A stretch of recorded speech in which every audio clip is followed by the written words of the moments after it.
A woman who spent 2 years invisible steps into a Manhattan ballroom wearing emerald silk and a face that shouldn't exist.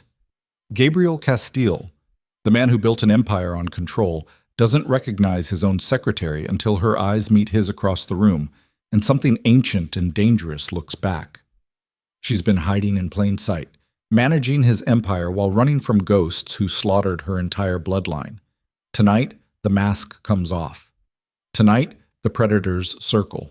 And when her past walks through the door with a gun and a grudge, the quiet girl who filed his papers will paint the marble floors red to save his life. If you want to see how far loyalty can burn and how deep secrets can cut, stay with me until the end. Hit that like button and drop your city in the comments so I can see how far this story travels.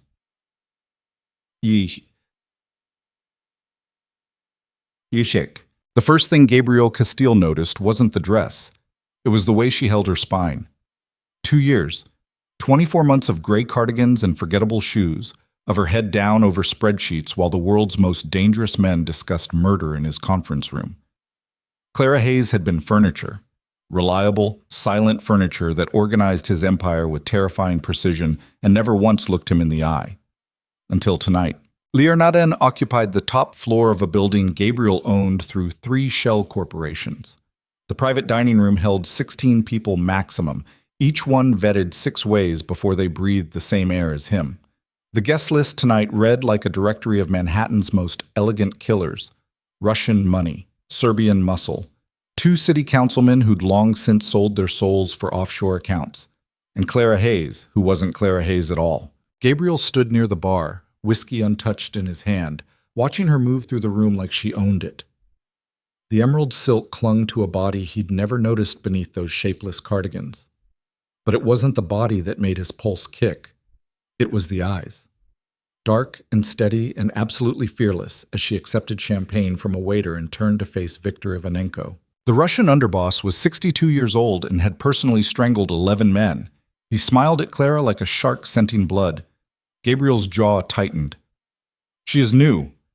Victor's accent rolled thick as he gestured toward Clara. "I do not recall this one from your previous displays." Gabriel forced his posture to relax, rolled his shoulders once. "She's been with me for 2 years. You've met her a dozen times." Victor's pale eyes narrowed. "Impossible. Check your memory, Victor. Clara manages my Eastern operations." The lie came smooth because it wasn't entirely a lie. She did manage the Eastern operations. She managed everything, actually. Every contract, every shipment, every payoff that kept his empire running while he handled the public-facing brutality. She prefers to stay out of sight. "Then why," Victor said softly, "is she suddenly very much in sight?" Good question. Gabriel had asked himself the same thing 4 hours ago when Clara appeared in his penthouse wearing that dress and informed him, not asked, informed, that she would be accompanying him tonight. The shock of seeing her had momentarily overridden his instinct to refuse. Then she'd spoken. "Viktor Ivanenko is bringing his nephew, the one who's been skimming from the ports in Red Hook.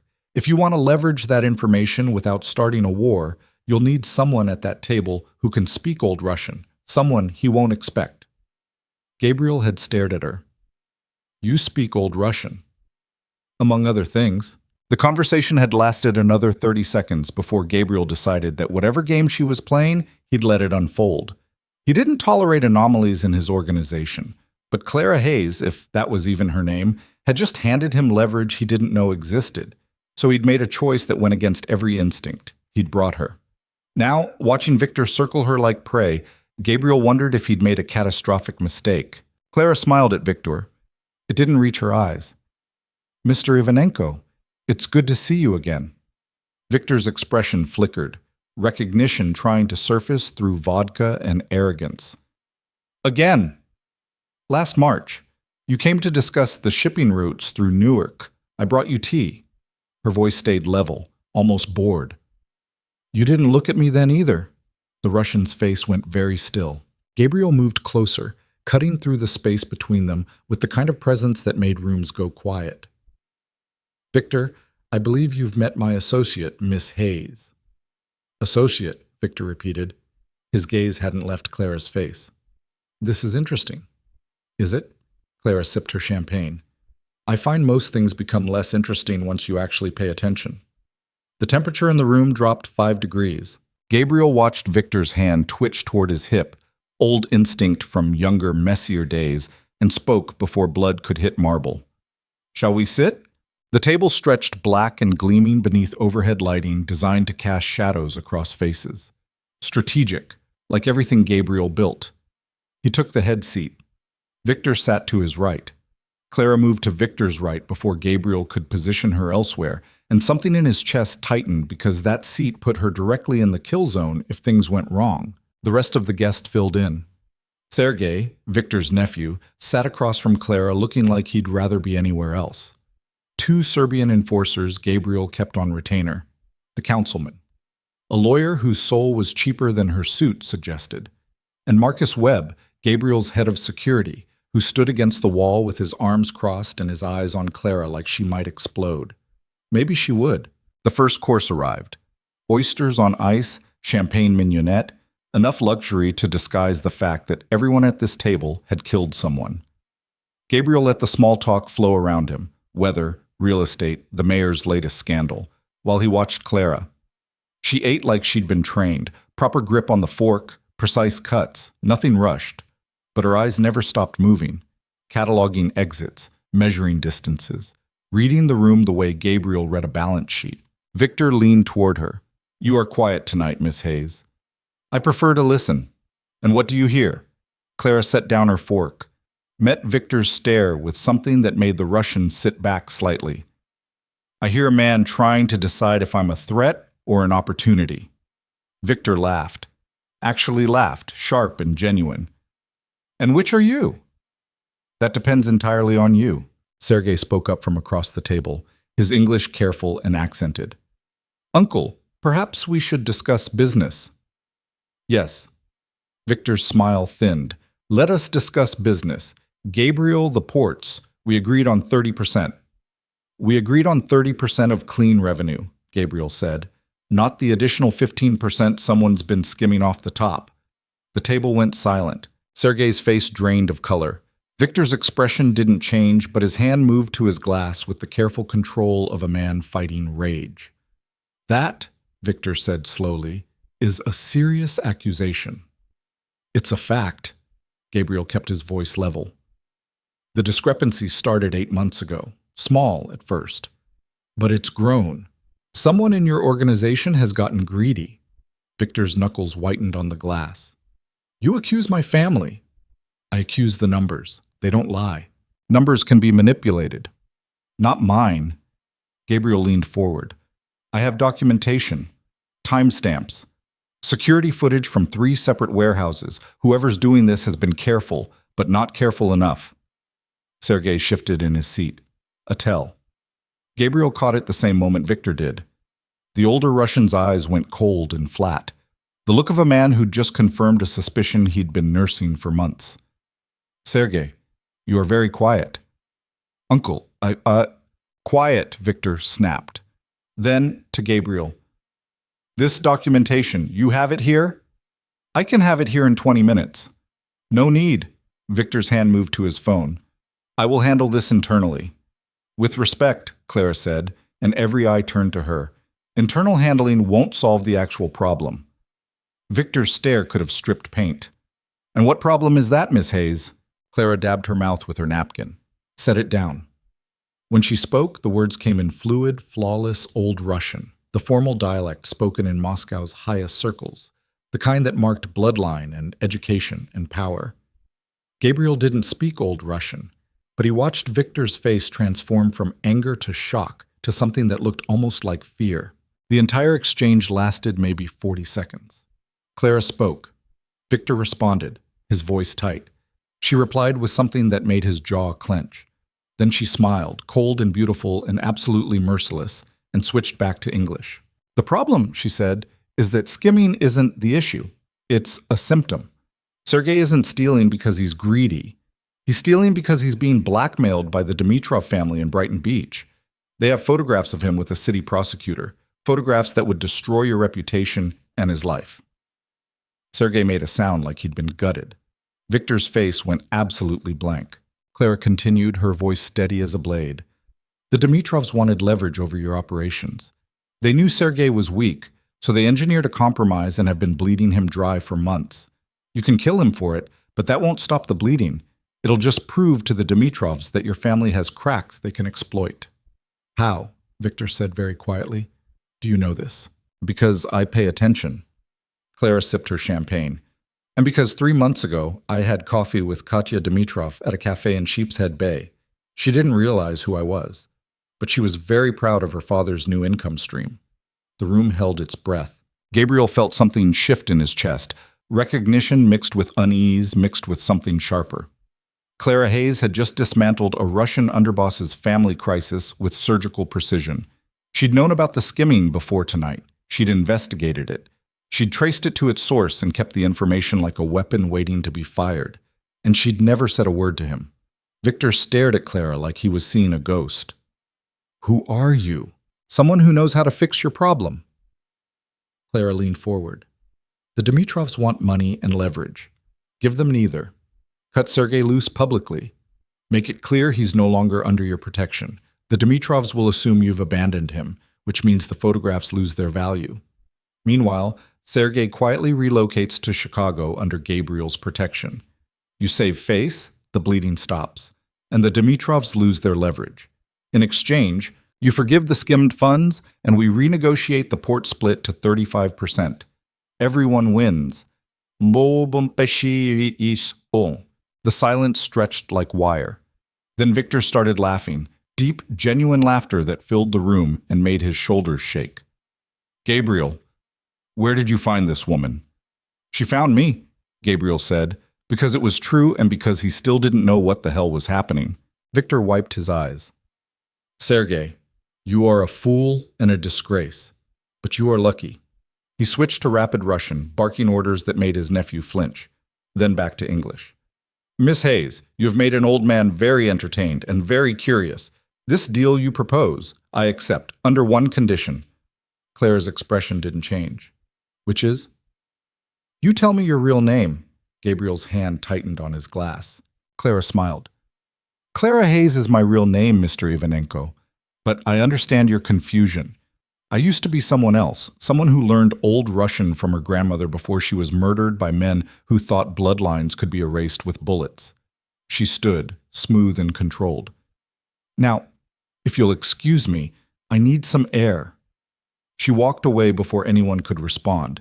The door to the balcony closed behind her with a soft click. Victor stared at the space she'd left, then at Gabriel.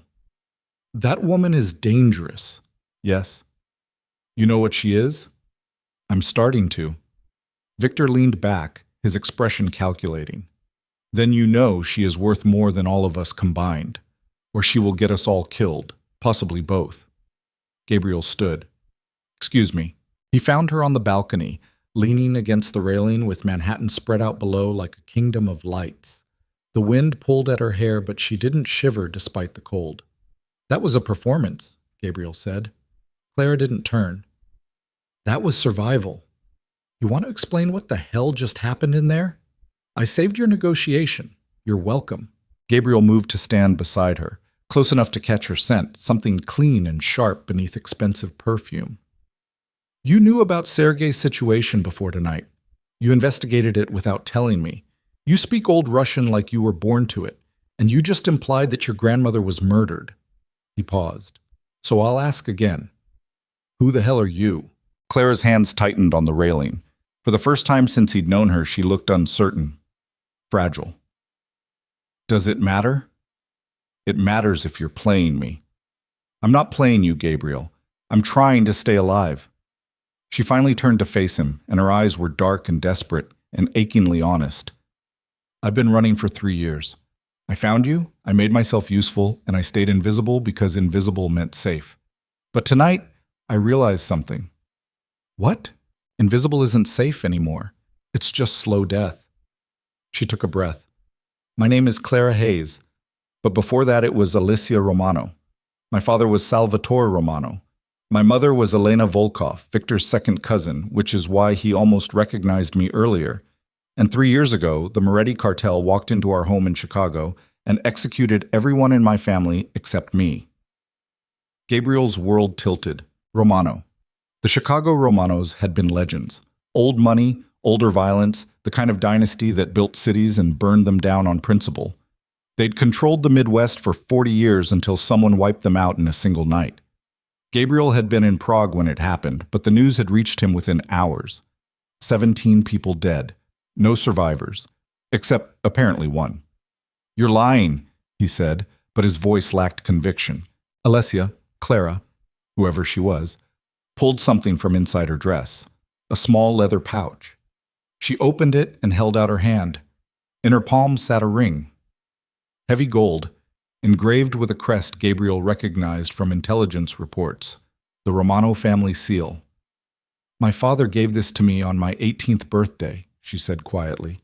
"He told me it was my inheritance, my birthright. The day they came for us, I was wearing it. I've carried it ever since." Gabriel stared at the ring, at her face, trying to reconcile the quiet secretary with the ghost of a slaughtered empire. "Why tell me now?" "Because the Morettis found me. They know I'm in New York. And when they come, and they will come, Gabriel, everyone close to me becomes a target." Her voice cracked. "I was going to run again. Tonight was supposed to be my last night. I was going to disappear, find another city, another name. But then I saw Victor, and I realized something." "What?" "I'm tired of running. I'm tired of being invisible. I'm tired of letting the people who murdered my family think they won." She met his eyes. "So I made a choice. I stepped into the light. I showed them what I am. And now there's no going back." Gabriel processed that, processed her, the fear beneath the steel, the exhaustion behind the perfect posture. "The Morettis will come for you." "Yes. And they'll come through me to get to you." "Yes." Alessia's expression hardened. "Which is why I'm giving you a choice, Gabriel. Let me walk away tonight. Pretend you never saw me in that dress. I'll disappear, and the threat disappears with me, or, her eyes burned, or you let me stay. You claim me publicly, make it clear I'm under your protection. It'll be a declaration of war. The Morettis won't back down, but if we survive, I can give you what no one else can." "What's that?" "Everything I know. Every secret my father kept. Every alliance, every route, every piece of leverage the Romanos built over 4 decades. She stepped closer. "I'm not just a secretary, Gabriel. I was being groomed to take over the family. I know things that could reshape the entire eastern seaboard, and I'm offering them to you in exchange for protection, for a chance to stop running, for a chance to burn the Morettis to the ground." Gabriel studied her face, searching for deception, for manipulation. He found only desperation and rage and a wild, reckless hope. He should say no, should let her walk, should preserve his empire and avoid a war with a cartel that had enough firepower to level Chicago. But Gabriel Castile hadn't built an empire by playing it safe. And something in him, something primal and possessive, refused to let this woman walk away. "There's a third option," he said. Alessia frowned.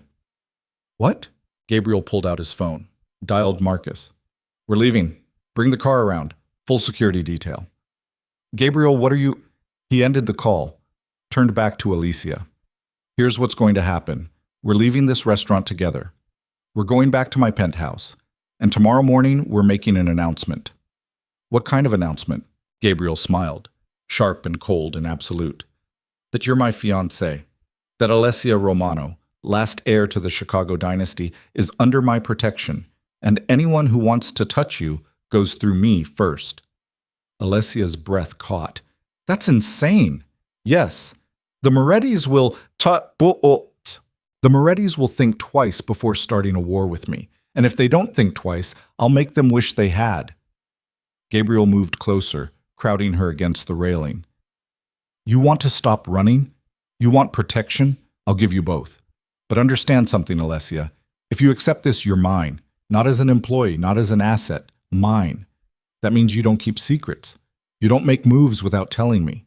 And you sure as hell don't walk into Russian negotiations without backup." "I had backup. You were right there."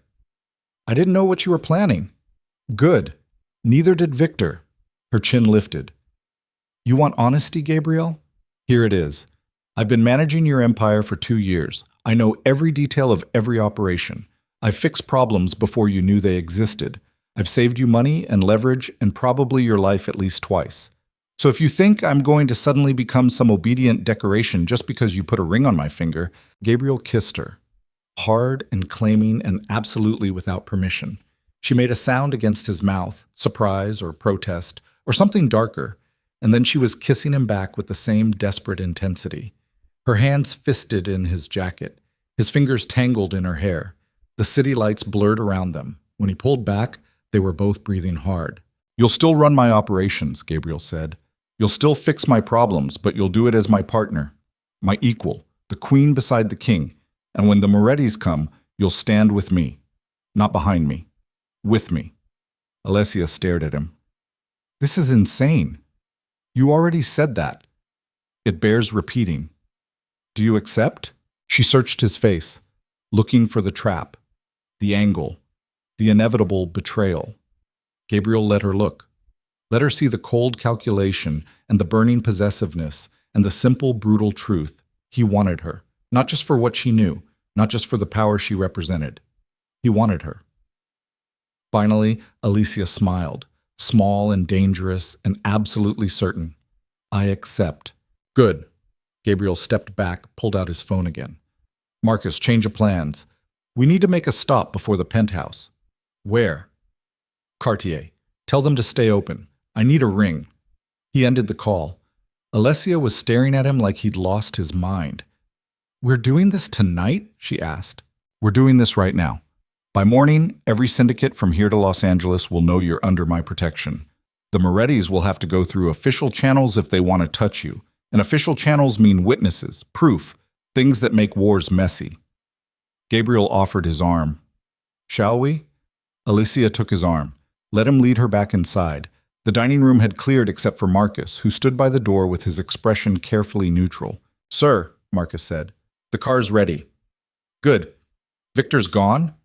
10 minutes ago. He seemed entertained. He would be. Gabriel guided Alessia toward the elevator. Behind them, Manhattan glittered like a promise or a threat. Alert the security team. As of tonight, Miss Hayes, Miss Romano, is priority 1. Anyone who wants to reach her goes through me first. Marcus's eyes widened fractionally. Understood. Should I notify everyone? Notify everyone. Gabriel stepped into the elevator, pulling Alessia with him. And Marcus, get me everything we have on the Moretti cartel. Locations, associates, financial records. I want to know where they sleep and what they eat for breakfast. By tomorrow night. Sir, that's possible. Make it possible. The elevator doors closed. Alessia leaned against the wall, watching Gabriel with an expression he couldn't quite read. You realize this changes everything. That's the idea. The Morettis won't just come after me now. They'll come after your entire organization, your allies, your operations, everything you've built. Let them try. Gabriel? Alessia.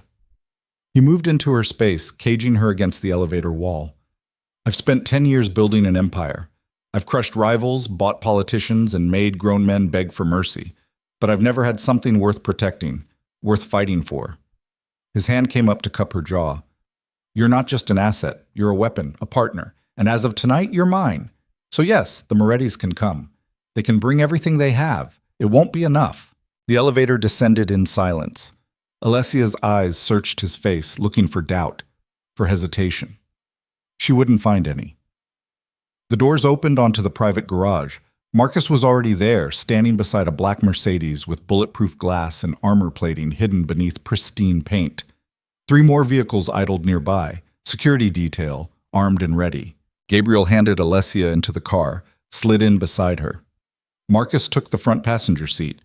The driver pulled out smoothly, merging into Manhattan traffic with practiced ease. Cartier, then the penthouse, Gabriel said. Alessia's hand found his in the darkness of the back seat. This is really happening. Yes. I spent 3 years hiding, 3 years terrified, and now I'm about to become the most visible target in New York. You're about to become untouchable. Gabriel squeezed her hand. Trust me. Alessia laughed, sharp and slightly broken. I don't trust anyone, Gabriel. I can't afford to. Then don't trust me. Use me. Let me be your shield, your weapon, your empire. He turned to look at her, and in the passing streetlights her face was beautiful and terrible. But understand this. Starting tonight, you're not alone anymore, and anyone who wants to hurt you will have to go through me first. Her fingers tightened on his. Why are you doing this? Because I can. Because I want to. And because something tells me that you and I together are worth more than either of us alone. The car pulled up outside Cartier's Fifth Avenue flagship. The lights were on despite the late hour. A manager stood waiting at the entrance, summoned by Marcus's call. Gabriel stepped out first, then offered his hand to Alessia. She took it, emerging from the car like she was born to it. The emerald dress caught the streetlights. Passers-by stopped and stared. Good. Let them stare. Let them see. Inside, the manager led them to a private room lined with velvet and security cameras. Trays of rings appeared like magic, diamonds and sapphires and emeralds to match her dress.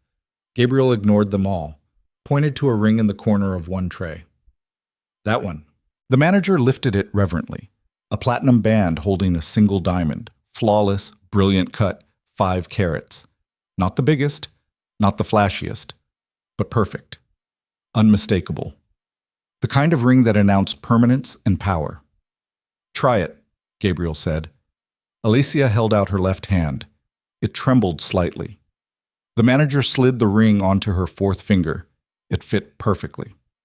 Alessia stared at the way the diamond caught light and threw it back sharper. Gabriel, tomorrow morning we'll make the announcement. By noon, the engagement will be in every news feed from here to Chicago. The Morettis will see it. They'll understand what it means.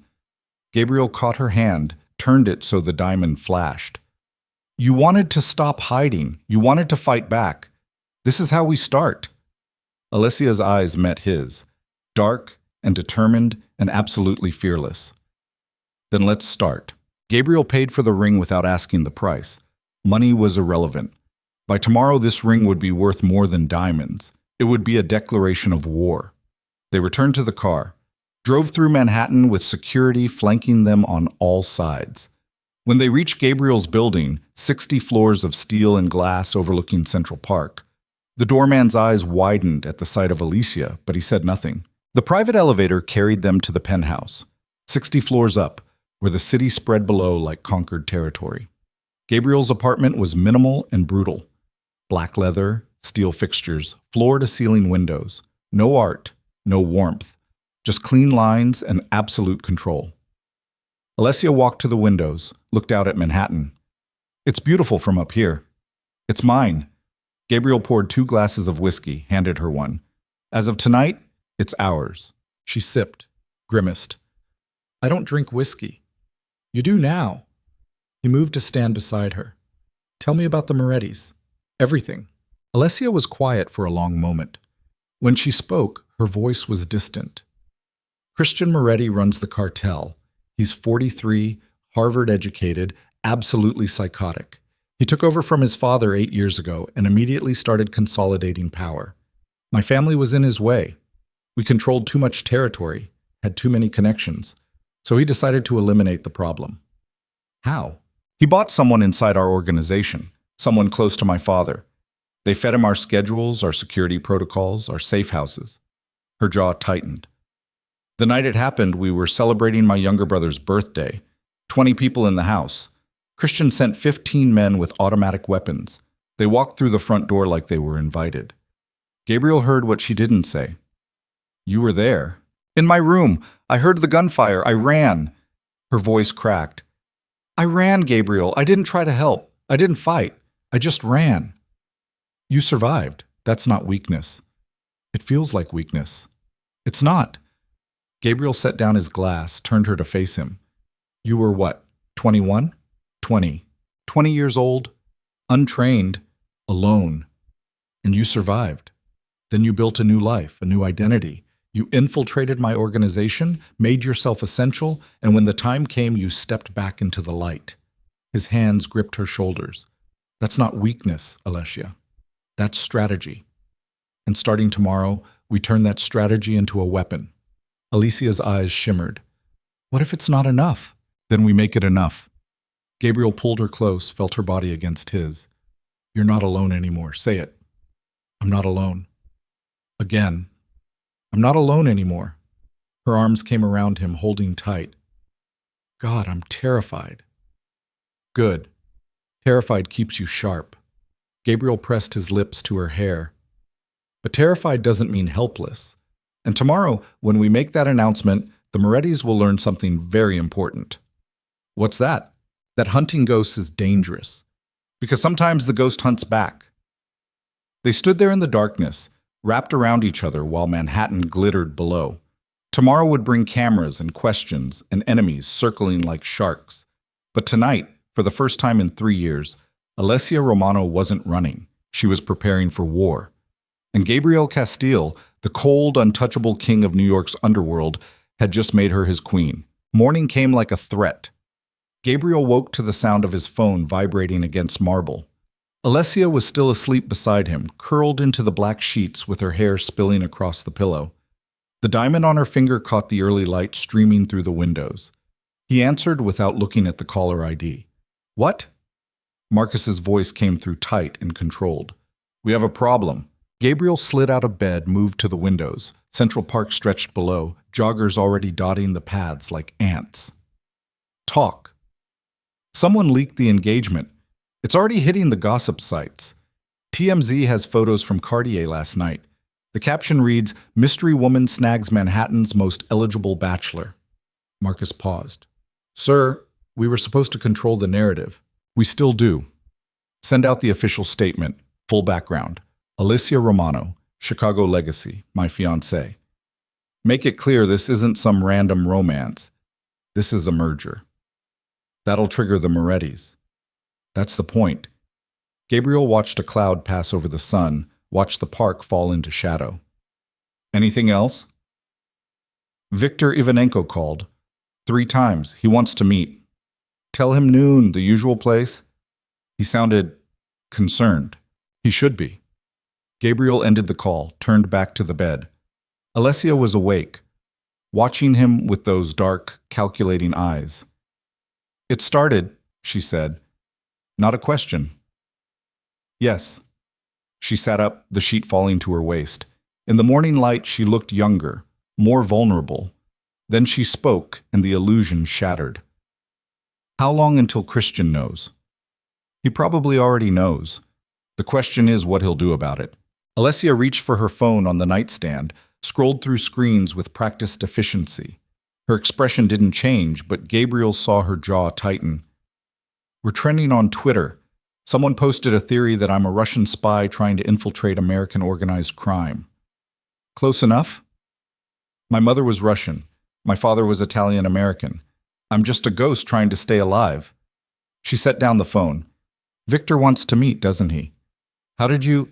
Because Victor's smart. He recognized me last night, or at least recognized the family resemblance. And now he's wondering if allying with you means allying with the Romano's legacy, which means allying against the Morettis. Alessia stood, wrapped the sheet around herself. He's going to ask for insurance. What kind of insurance? The kind where I prove I'm worth the risk. She moved to the windows, stood beside Gabriel.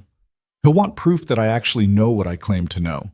That I'm not just a survivor with a famous name. He'll test me. Gabriel studied her profile. Can you pass his test? I spent 15 years learning my father's business.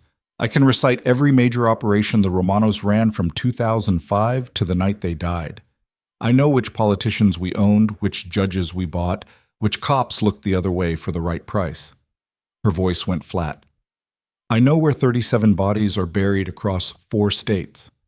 Literally buried. So yes, Gabriel, I can pass his test. Then we go to the meeting, together. No. Alessia turned to face him.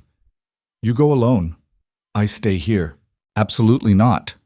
Gabriel, if I show up, Victor will think I'm running the show, that you're my puppet, that undermines everything we're trying to build. She moved closer. You need to go alone. You need to make it clear that I'm your partner, not your handler. That this alliance is your choice, not my manipulation. Gabriel caught her wrist.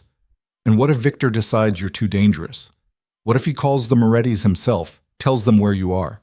He won't. Victor's many things, but he's not stupid.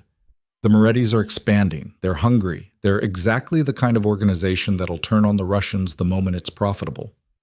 Alessia's fingers traced the line of his jaw. Victor knows that. He knows that backing you, backing us, is a hedge against future threats. But he needs to believe you're in control, not me. Gabriel wanted to argue, wanted to keep her in his sight where he could protect her. But she was right. Showing up to a negotiation with Alessia attached to his hip would make him look weak. Fine, but you don't leave this apartment. Marcus stays with you. Full security detail. I'm not a prisoner, Gabriel. No, you're a target. There's a difference. He released her wrist. Until we know how the Morettis are going to respond, you stay locked down. Non-negotiable. Alessia's eyes flashed with something that might have been anger or might have been respect. You're enjoying this. The control. I'm ensuring you stay alive long enough for this plan to work. And what happens when the plan works? When the Morettis are handled and I'm no longer a target? Do I get to leave the gilded cage? Gabriel smiled, cold and possessive. You're never leaving the cage, Alessia. You just get to help design it. She should have been angry, should have fought back. Instead, she laughed, sharp and genuine. God, you're a bastard. Yes. I think I'm starting to like you. Don't. Like implies trust. Trust gets you killed. Gabriel moved past her toward the bathroom. Get dressed. Marcus will bring you everything you need. And Alicia? Yes? Don't do anything stupid while I'm gone. Define stupid. Anything I wouldn't do. That's a dangerously broad category. Gabriel closed the bathroom door on her laughter. 30 minutes later, he was in the back of the Mercedes with Marcus beside him, cutting through Manhattan traffic toward a restaurant in Tribeca that served as neutral ground for conversations that couldn't happen in public.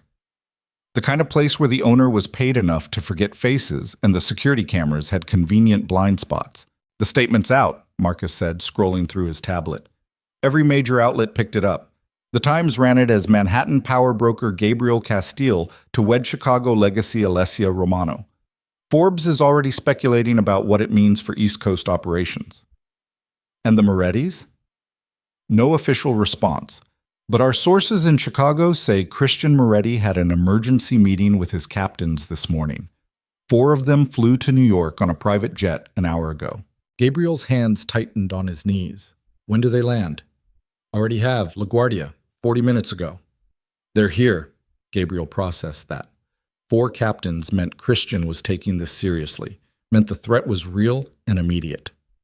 Alert the security team at the penthouse. No one gets within 100 yards of that building without being vetted. And I want eyes on every known Moretti associate in the city. I want to know where they eat, sleep, and breathe. Already in motion. Marcus set down the tablet. Sir, if I may? You may. Miss Romano, how much do you actually trust her? Gabriel looked out the window, watched the city blur past. I don't trust anyone, Marcus. You know that. That's not an answer. It's the only answer I have. Gabriel turned back to his head of security. She's dangerous. She's brilliant. And she's got more reason to hate the Morettis than I do. That makes her useful. Whether it makes her trustworthy remains to be seen. And if she's playing you, then I'll handle it. The same way I handle everything else. Gabriel's voice went cold. But until I have proof she's a threat, she's under my protection.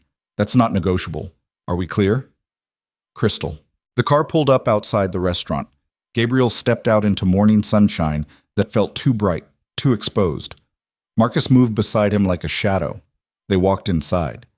Victor was already there, seated at a corner table with 2 of his own security standing at careful attention. The Russian looked older in daylight, tired, but his eyes were sharp as ever. Gabriel, Victor gestured to the empty chair. Sit. We have much to discuss. Gabriel sat. Marcus remained standing. Victor, you seem troubled. Troubled is generous. I am calculating whether our partnership just became catastrophically expensive. Victor leaned forward. Alessia Romano, the ghost of Chicago. You bring her into the light and expect no consequences? I expect consequences. I'm prepared for them. Are you? Christian Moretti is not a man who forgives. He eliminated an entire bloodline to secure Chicago.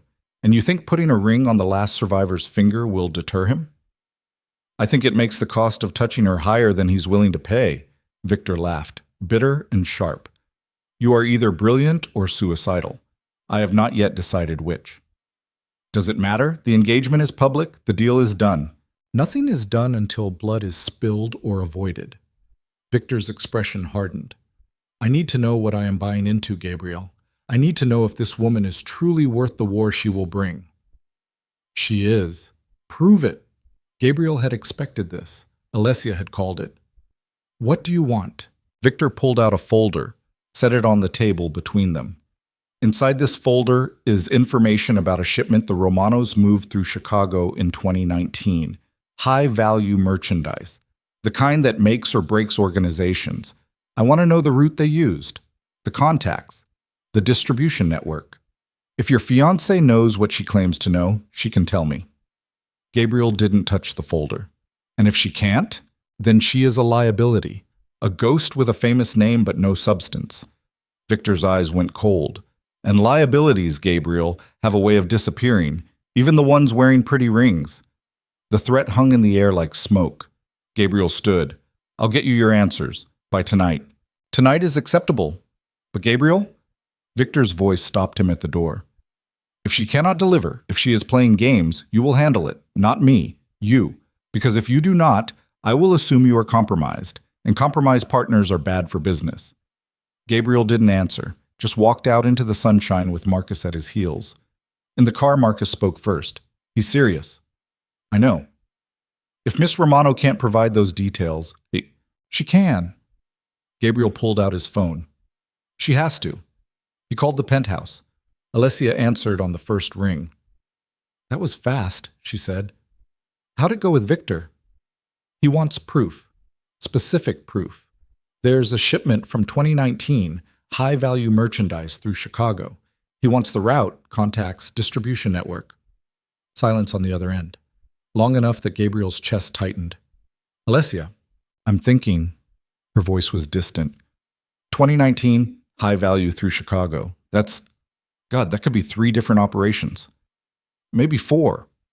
I need details. Gabriel opened the folder Victor had given him, scanned the contents. October 2019. Originated from a port in Montreal. Destination listed as multiple urban centers. Total value estimated at $40 million. More silence. Then, oh God. You know it? Yes, I know it. Alessia's laugh sounded strangled. That was the Volkov operation. My mother's family coordinated with my father to move luxury vehicles, stolen European cars, through the Canadian border into Chicago, then redistributed them to buyers in 6 different cities. It was one of the biggest operations my father ever ran. Relief hit Gabriel like a fist. Can you give Victor the details? Every single one. Route, contacts, distribution points, even the names of the drivers. My father made me memorize it because he said it was a masterclass in logistics. Her voice steadied. Tell Victor I'll have a full breakdown ready by this afternoon, complete with documentation if he needs it. Documentation? I kept backups, digital files on an encrypted server. I couldn't bring myself to delete them. A pause. I told you, Gabrielle. I'm not just a survivor. I'm the heir. I know everything. Gabriel felt something shift in his chest. Not quite trust, but close. I'll tell Victor. Stay put. Security stays tight. Gabriel? Yes? Thank you for believing I could do this. He ended the call before he could say something he'd regret. The Mercedes carried them back through Manhattan. Gabriel stared out the window, processing. Alessia had delivered, just like she said she would, which meant Victor would back their alliance, which meant they had the leverage to face the Morettis, which meant this was really happening. His phone buzzed. Unknown number. Gabriel answered. Yes. A voice he didn't recognize, male, calm. Mr. Castile, my name is David Chen. I work for Christian Moretti. Gabriel's blood went cold. I'm listening. Mr. Moretti would like to extend his congratulations on your recent engagement. He's always believed in the sanctity of marriage. Tell him I appreciate the sentiment. He'd like to tell you himself. He's invited you to dinner tomorrow night. Private venue. Just the two of you. A pause. He was very clear that Miss Romano is not invited. This is a conversation between businessmen. I'm sure you understand. Every instinct Gabriel had screamed trap. And if I decline, then Mr. Moretti will be disappointed. And Mr. Moretti's disappointment tends to have consequences for everyone involved. The voice stayed pleasant, professional. He'll be at Cipriani at 8 p.m. tomorrow. A table under the name Chen. He hopes to see you there. The line went dead. Gabriel stared at the phone, felt Marcus tense beside him. Sir? Christian Moretti just invited me to dinner. That's a trap, obviously. Gabriel pocketed the phone. But it's also an opportunity. He wants to talk before he makes a move. That means we still have time. Time for what? To prepare. Gabriel's mind raced through scenarios, angles, threats. Get me everything we have on Cipriani. Floor plans, exits, security protocols. I want to know every person who works there and everyone who's eaten there in the last month. And I want our best people positioned before I walk through that door. You're actually going. Of course I'm going. Declining would show weakness. And if Christian Moretti smells weakness, he'll strike immediately. Gabriel leaned back. But I'm going prepared, and Alessia stays locked down until this is over. They reached the building, rode the elevator to the penthouse in silence. Alessia was at the desk near the windows, surrounded by papers and 2 laptops. She'd changed into black pants and a white shirt, practical, businesslike. The diamond on her finger looked almost obscene against the severity of her outfit. She looked up when Gabriel entered. I've got everything Victor needs, route maps, contact lists, distribution schedules, even photographs my father kept of the vehicles pre-shipment. She gestured at the papers. It's all here. Good. We'll send it to him within the hour. Gabriel moved to the windows, looked out at the city. Christian Moretti called. Alessia went very still. And? He wants to meet. Tomorrow night. Cipriani. Just the two of us. It's a trap. Obviously. Then you can't go. Gabriel turned to face her. I don't have a choice. Declining makes me look afraid, and fear is blood in the water. Alicia stood, moved toward him with controlled fury in every step. Gabriel, Christian doesn't just kill people. He makes examples of them. He's creative, brutal. If you walk into that restaurant, I'll walk out again, with Marcus and a full security team positioned throughout the building. That won't be enough. Christian's smart. He'll have planned for security. He'll have exits you don't know about, weapons you can't detect. Her voice cracked. He'll kill you, Gabriel, just like he killed my family. Then I'll die fighting. Gabriel caught her shoulders. But I won't die hiding, and I sure as hell won't let him think he can intimidate me with a dinner invitation. This isn't about intimidation. It's about control. Alicia's eyes blazed. He's testing you, seeing if you'll dance when he pulls the strings, and by going, you're proving he can make you move. By going, I'm proving I'm not afraid of him. There's a difference between bravery and stupidity. Not in my world. Gabriel's grip tightened. In my world, you show strength, or you show weakness. There's no middle ground. And if I don't show up to this meeting, every syndicate from here to Los Angeles will know that Christian Moretti made me blink, that I hid behind security instead of facing him. That weakness will cost us everything we're trying to build. Alessia jerked away from him. Then take me with you. No. Gabriel, you are the target, Alessia. The entire point of this meeting is to separate you from me, to make you vulnerable. I'm not giving him that. So you'll walk into his trap alone. I'll walk into his trap prepared. There's a difference. Gabriel checked his watch.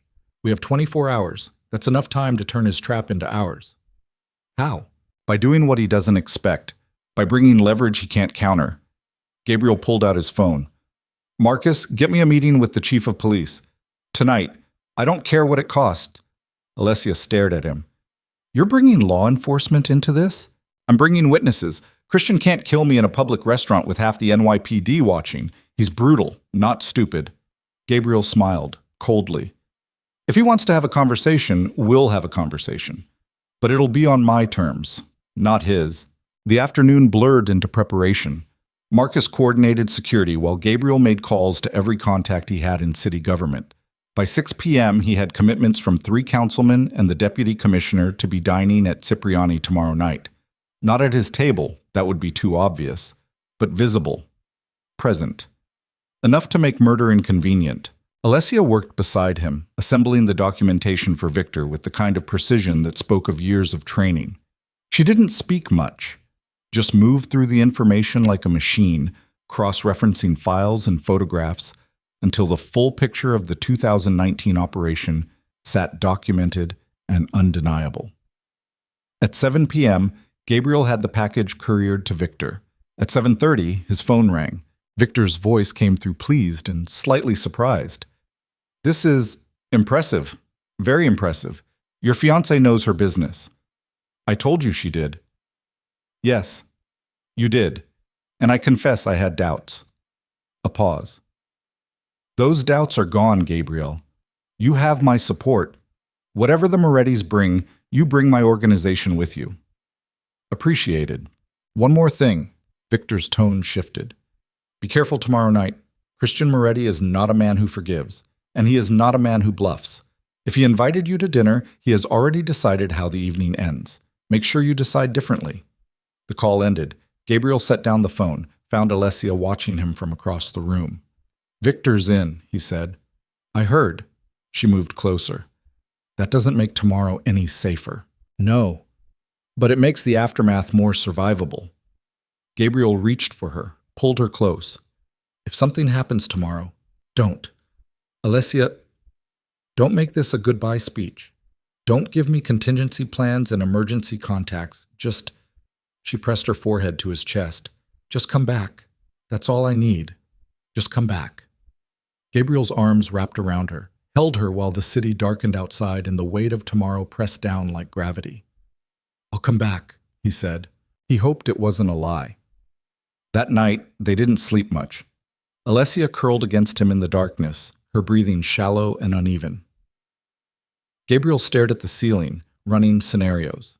Every angle, every threat. Christian Moretti wanted him at that table for a reason. The question was whether Gabriel could turn that reason into leverage or whether he was walking into an execution disguised as diplomacy. Morning came too fast. Gabriel dressed in a suit that cost more than most people's cars. Black, tailored, with enough presence to make a statement. Alessia helped him with his cufflinks, her fingers steady despite the fear in her eyes. "Marcus will be here with you," Gabriel said. "Full security detail. You don't open the door for anyone. You don't leave this apartment. You—" Alessia kissed him, hard and desperate and absolutely final. When she pulled back, her eyes were wet. "Come back to me." "I will. Promise me." Gabriel cupped her face. "I promise." He left before he could change his mind. The day dragged. Gabriel handled business from the car, making calls and checking reports while Marcus coordinated the security team for tonight. By 6 p.m., they had people positioned at Cipriani. Waitstaff who owed favors. A chef who took Gabriel's money. 2 city councilmen confirmed for tables near the entrance. By 7 p.m., Gabriel was in position, seated at a table in the center of the restaurant with sightlines to every exit. Marcus stood against the wall 10 feet away. Around the room, 4 more of his people blended into the dinner crowd. At 7:55, the door opened. Christian Moretti walked in like he owned the place. He was younger than Gabriel expected, 43 but looking 35, with dark hair graying at the temples and a smile that didn't reach his eyes. He wore a suit that probably cost double what Gabriel's did, moved with the kind of easy confidence that came from never being told no. Behind him, 3 men in matching suits. Bodyguards, professional, alert. Christian's eyes found Gabriel immediately. He smiled, walked over. "Gabriel Castile. Finally we meet." Christian extended his hand. Gabriel stood, shook it.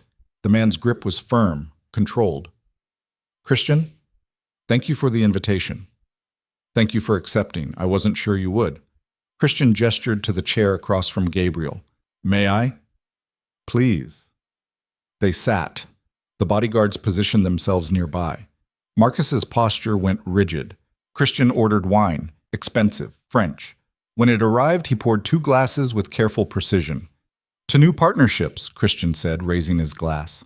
Gabriel didn't drink. "We're not partners." "No, not yet." Christian sipped. But we could be. That's why I wanted this conversation. Before things escalate unnecessarily. Escalate. You're a smart man, Gabriel. You know what you've done. You've claimed Alessia Romano, made her your fiancée, put her under your protection.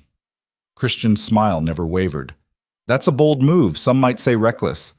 Some might say strategic. Strategic. Christian leaned back. Tell me, what's your strategy here? You take the last Romano, wave her like a flag, and expect what? That I'll just accept it? That I'll let the daughter of the man who fought me for Chicago walk free? I expect you'll recognize that touching her now comes at a cost you're not willing to pay. And what cost is that? War. With me. With my allies. With everyone who's decided that your expansion ends at the Hudson. Gabriel's voice stayed level. You wanted Chicago. You got it. But New York isn't Chicago. And I'm not Salvatore Romano. Christian's smile finally faded. No, you're not. Salvatore had honor, principles. He believed in the old ways. You? Christian gestured dismissively. You're just a businessman playing gangster. You think money and leverage make you untouchable. But let me tell you something about being truly untouchable, Gabriel. It requires a willingness to lose everything, to burn it all down if necessary. Do you have that? Do you want to find out? I think I already know the answer. Christian set down his wine glass. You won't risk your empire for her. When I come, and I will come, you'll weigh the cost. You'll realize that protecting one woman isn't worth losing everything you've built, and you'll step aside. You're wrong. Am I? Then prove it. Christian leaned forward. Here's my offer. You give me Alicia. I promise her death will be quick, painless, a kindness, really, compared to what she deserves for surviving as long as she has. In exchange, I leave your organization alone. No war, no conflict. You keep your empire. I get my closure. And we both move forward. Gabriel felt rage rise like bile. That's not an offer. That's an insult. It's reality. The girl is dead either way, Gabriel. The only question is how many bodies pile up alongside hers. Christian's eyes went cold. Choose wisely, because if you choose wrong, I won't just kill her. I'll dismantle everything you've built, every operation, every alliance, every dollar you've ever made. I'll erase you the same way I erased the Romanos. And when I'm done, no one will even remember your name. Gabriel stood. We're done here. We're done when I say we're done. Christian didn't move. Sit down, Gabriel. We haven't finished our conversation. Yes, we have. Gabriel buttoned his jacket. You wanted to know if I'd blink, if I'd fold when you showed strength. Now you know. The answer is no. Alessia Romano is under my protection. If you want her, you go through me. And if you try, I'll make you wish you'd stayed in Chicago. Christian stood slowly. Around them, the restaurant went quiet. Diners watching. Waitstaff frozen. You're making a mistake, Christian said softly. No, I'm making a choice. There's a difference. Gabriel turned toward the exit. Christian's voice followed him. She's not worth it, Gabriel. She's just a ghost with a name. And ghosts don't last in our world. They disappear. They always disappear. Gabriel kept walking. Marcus fell in step beside him. They made it to the door. To the car. To the relative safety of bulletproof glass and armed security. Only then did Gabriel let himself breathe. That went well? Marcus said dryly. Gabriel didn't answer, just pulled out his phone, called Alessia. She answered immediately. Gabriel? I'm fine. I'm on my way back. What happened? He made his offer. I declined. Now we prepare for war. Gabriel, I need you to do something for me. I need you to make a list. Every safe house, every weapons cache, every resource the Romanos had that the Morettis don't know about. Everything your father kept hidden. We're going to need it. Silence. Then, you're really doing this. You're really going to war for me. I already told you. You're mine. That means I protect you, no matter what it costs. Gabriel stared out at Manhattan blurring past. So yes, Alessia, I'm going to war, and we're going to win. He ended the call, leaned back against the leather seat. Across from him, Marcus cleared his throat. Sir, if Christian moves against us, when? When he moves, not if. Gabriel closed his eyes. We have maybe 48 hours before he makes his play. We use that time to fortify, to prepare, to turn every advantage we have into a weapon. And Miss Romano? She stays locked down. Maximum security. I want her in a safe house by tomorrow morning, somewhere the Morettis don't know about, somewhere even I barely know about. She won't like that. I don't care. She stays alive. That's non-negotiable. The car pulled up to the building. Gabriel stepped out into the night, rode the elevator to the penthouse with his pulse finally starting to slow. Alessia was waiting at the door. She took one look at his face and pulled him inside. "Tell me everything," she said. So he did. Every word, every threat, every moment of the conversation that had just declared war on one of the most dangerous cartels in North America. When he finished, Alessia was quiet for a long time. Then she spoke. "My father used to say that the Romans had a phrase, alea iacta est. The die is cast. It meant the moment when you cross the line and there's no going back. Your point? The die is cast, Gabriel.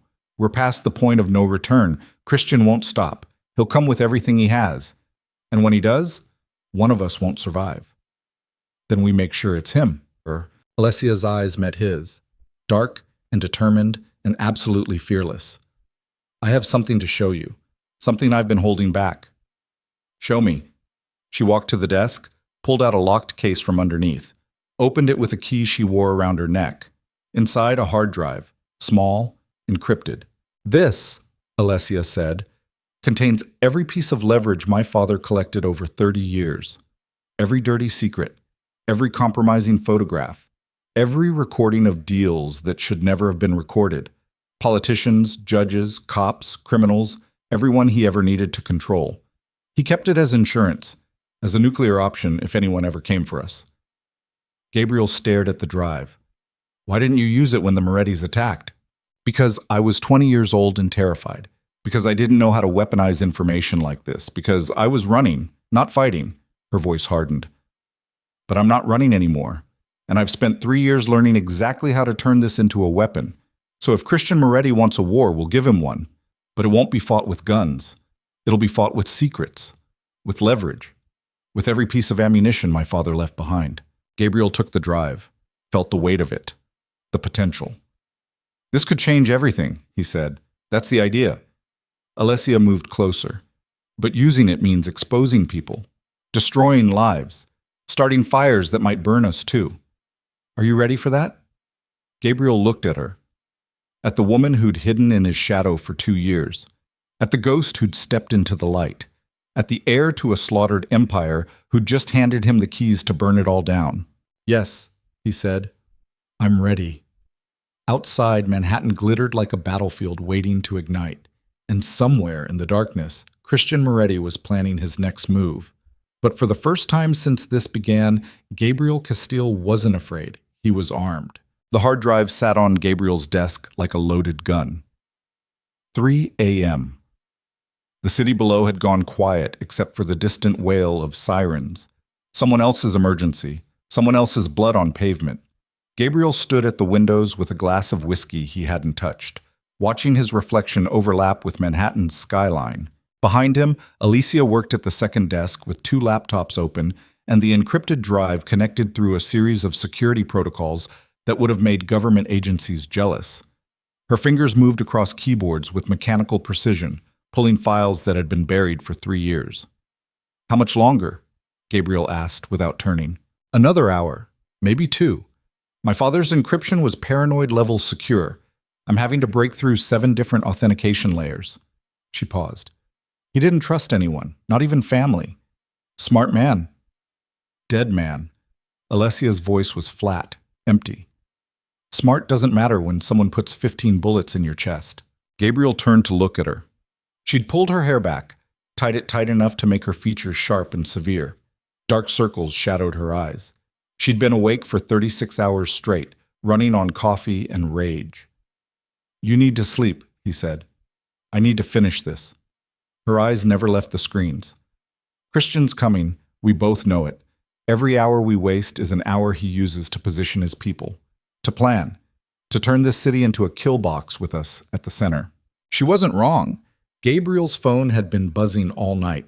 Reports from Marcus, sightings of Moretti associates at 3 different hotels, a warehouse in Red Hook that suddenly had armed guards who weren't there yesterday, 2 shipments that came through Port Newark with manifests that didn't match their contents. Christian was moving pieces into place, building infrastructure for a war that would start the moment he gave the order. Gabriel's phone buzzed again. He checked it. Marcus. "Talk to me," Gabriel said. "We have a problem. One of our safe houses in Queens just went dark. The security team isn't responding." Gabriel's blood went cold. "Which safe house?" "The one on Astoria Boulevard. The team checked in at 0200. Nothing since. Send a crew. Now. Full tactical. If anyone's still alive, I want them extracted. If anyone's dead, I want to know who killed them." Gabriel's grip tightened on the phone. "And Marcus? This doesn't leave the inner circle. If word gets out that Christian's already striking, it'll cause panic. Understood. I'm mobilizing now." The call ended. Alessia had stopped typing. "Which safe house?" "Queens, Astoria Boulevard." Her face went gray. "That's where you were going to move me.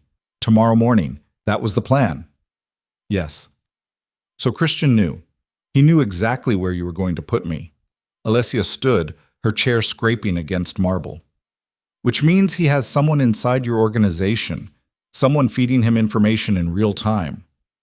Gabriel had already reached the same conclusion. Hated it, but facts didn't care about preferences. "We'll find them." "How? How do you find a traitor when you don't know who to trust?"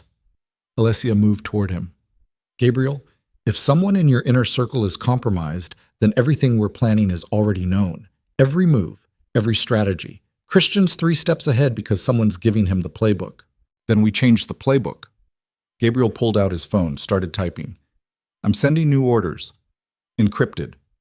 Different protocols for every team. No one gets the full picture except me. If there's a leak, we isolate it." "And if the leak is Marcus?" Gabriel's hands stilled. "It's not." "How do you know?" "Because I've known Marcus for 12 years. He saved my life 4 times. Your father trusted his second-in-command for 20 years, Alessia interrupted. Her voice cut like glass. "Right up until that second-in-command sold him to the feds and disappeared with $3 million in offshore accounts. Trust is a liability in our world, Gabriel. You taught me that." "Marcus isn't the leak." "Then who is?" Alicia's eyes blazed. "Because someone told Christian about that safe house. Someone gave him enough information to hit it before we even got there. And if we don't find them, we're fighting blind." Gabriel's phone buzzed. Marcus again. "The crew's on site. Sir, you need to see this. Send me the feed." 30 seconds later, Gabriel's phone displayed a live video stream from a body cam. The image was dark, lit by tactical flashlights cutting through what used to be the safe house. Bodies. 3 of them.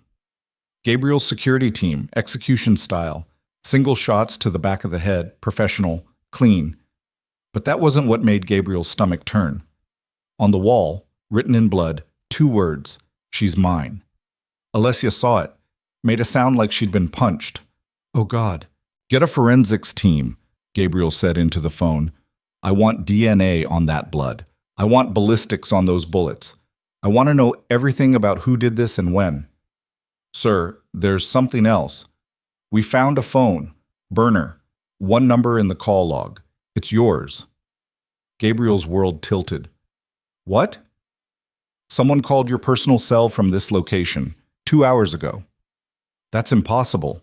I haven't received any calls from unknown numbers tonight." The call lasted 6 seconds, then disconnected. Marcus's voice was careful, controlled. "Sir, either someone spoofed your number or someone very close to you made that call." Gabriel ended the video feed, turned to Alessia. "Show me your phone." "What?" "Your phone. Now." Alessia's expression went from confused to cold. "You think I called them?" "I think I need to see your phone. I've been sitting right here for the last 3 hours. You've been watching me the entire time. Show me your phone." Alessia pulled it from her pocket, threw it at him. Gabriel caught it, checked the call log. Clean. No calls out, no messages sent. He checked Marcus's phone log remotely, access he'd built into every device in his organization. Also clean.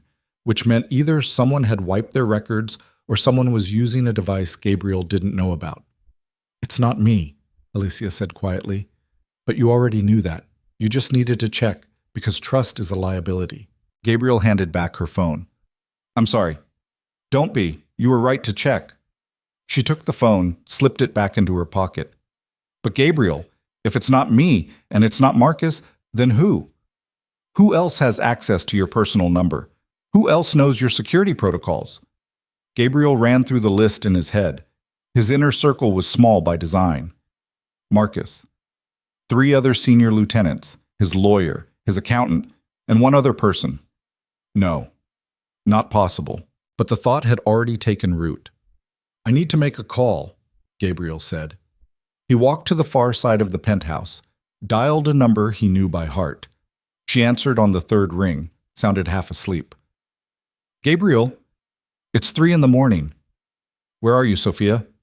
Sophia Reeves, his CFO, the woman who'd managed his finances for 8 years, the woman who knew every account, every transaction, every dollar that moved through his empire. "I'm home. In bed. Where else would I be?" A pause.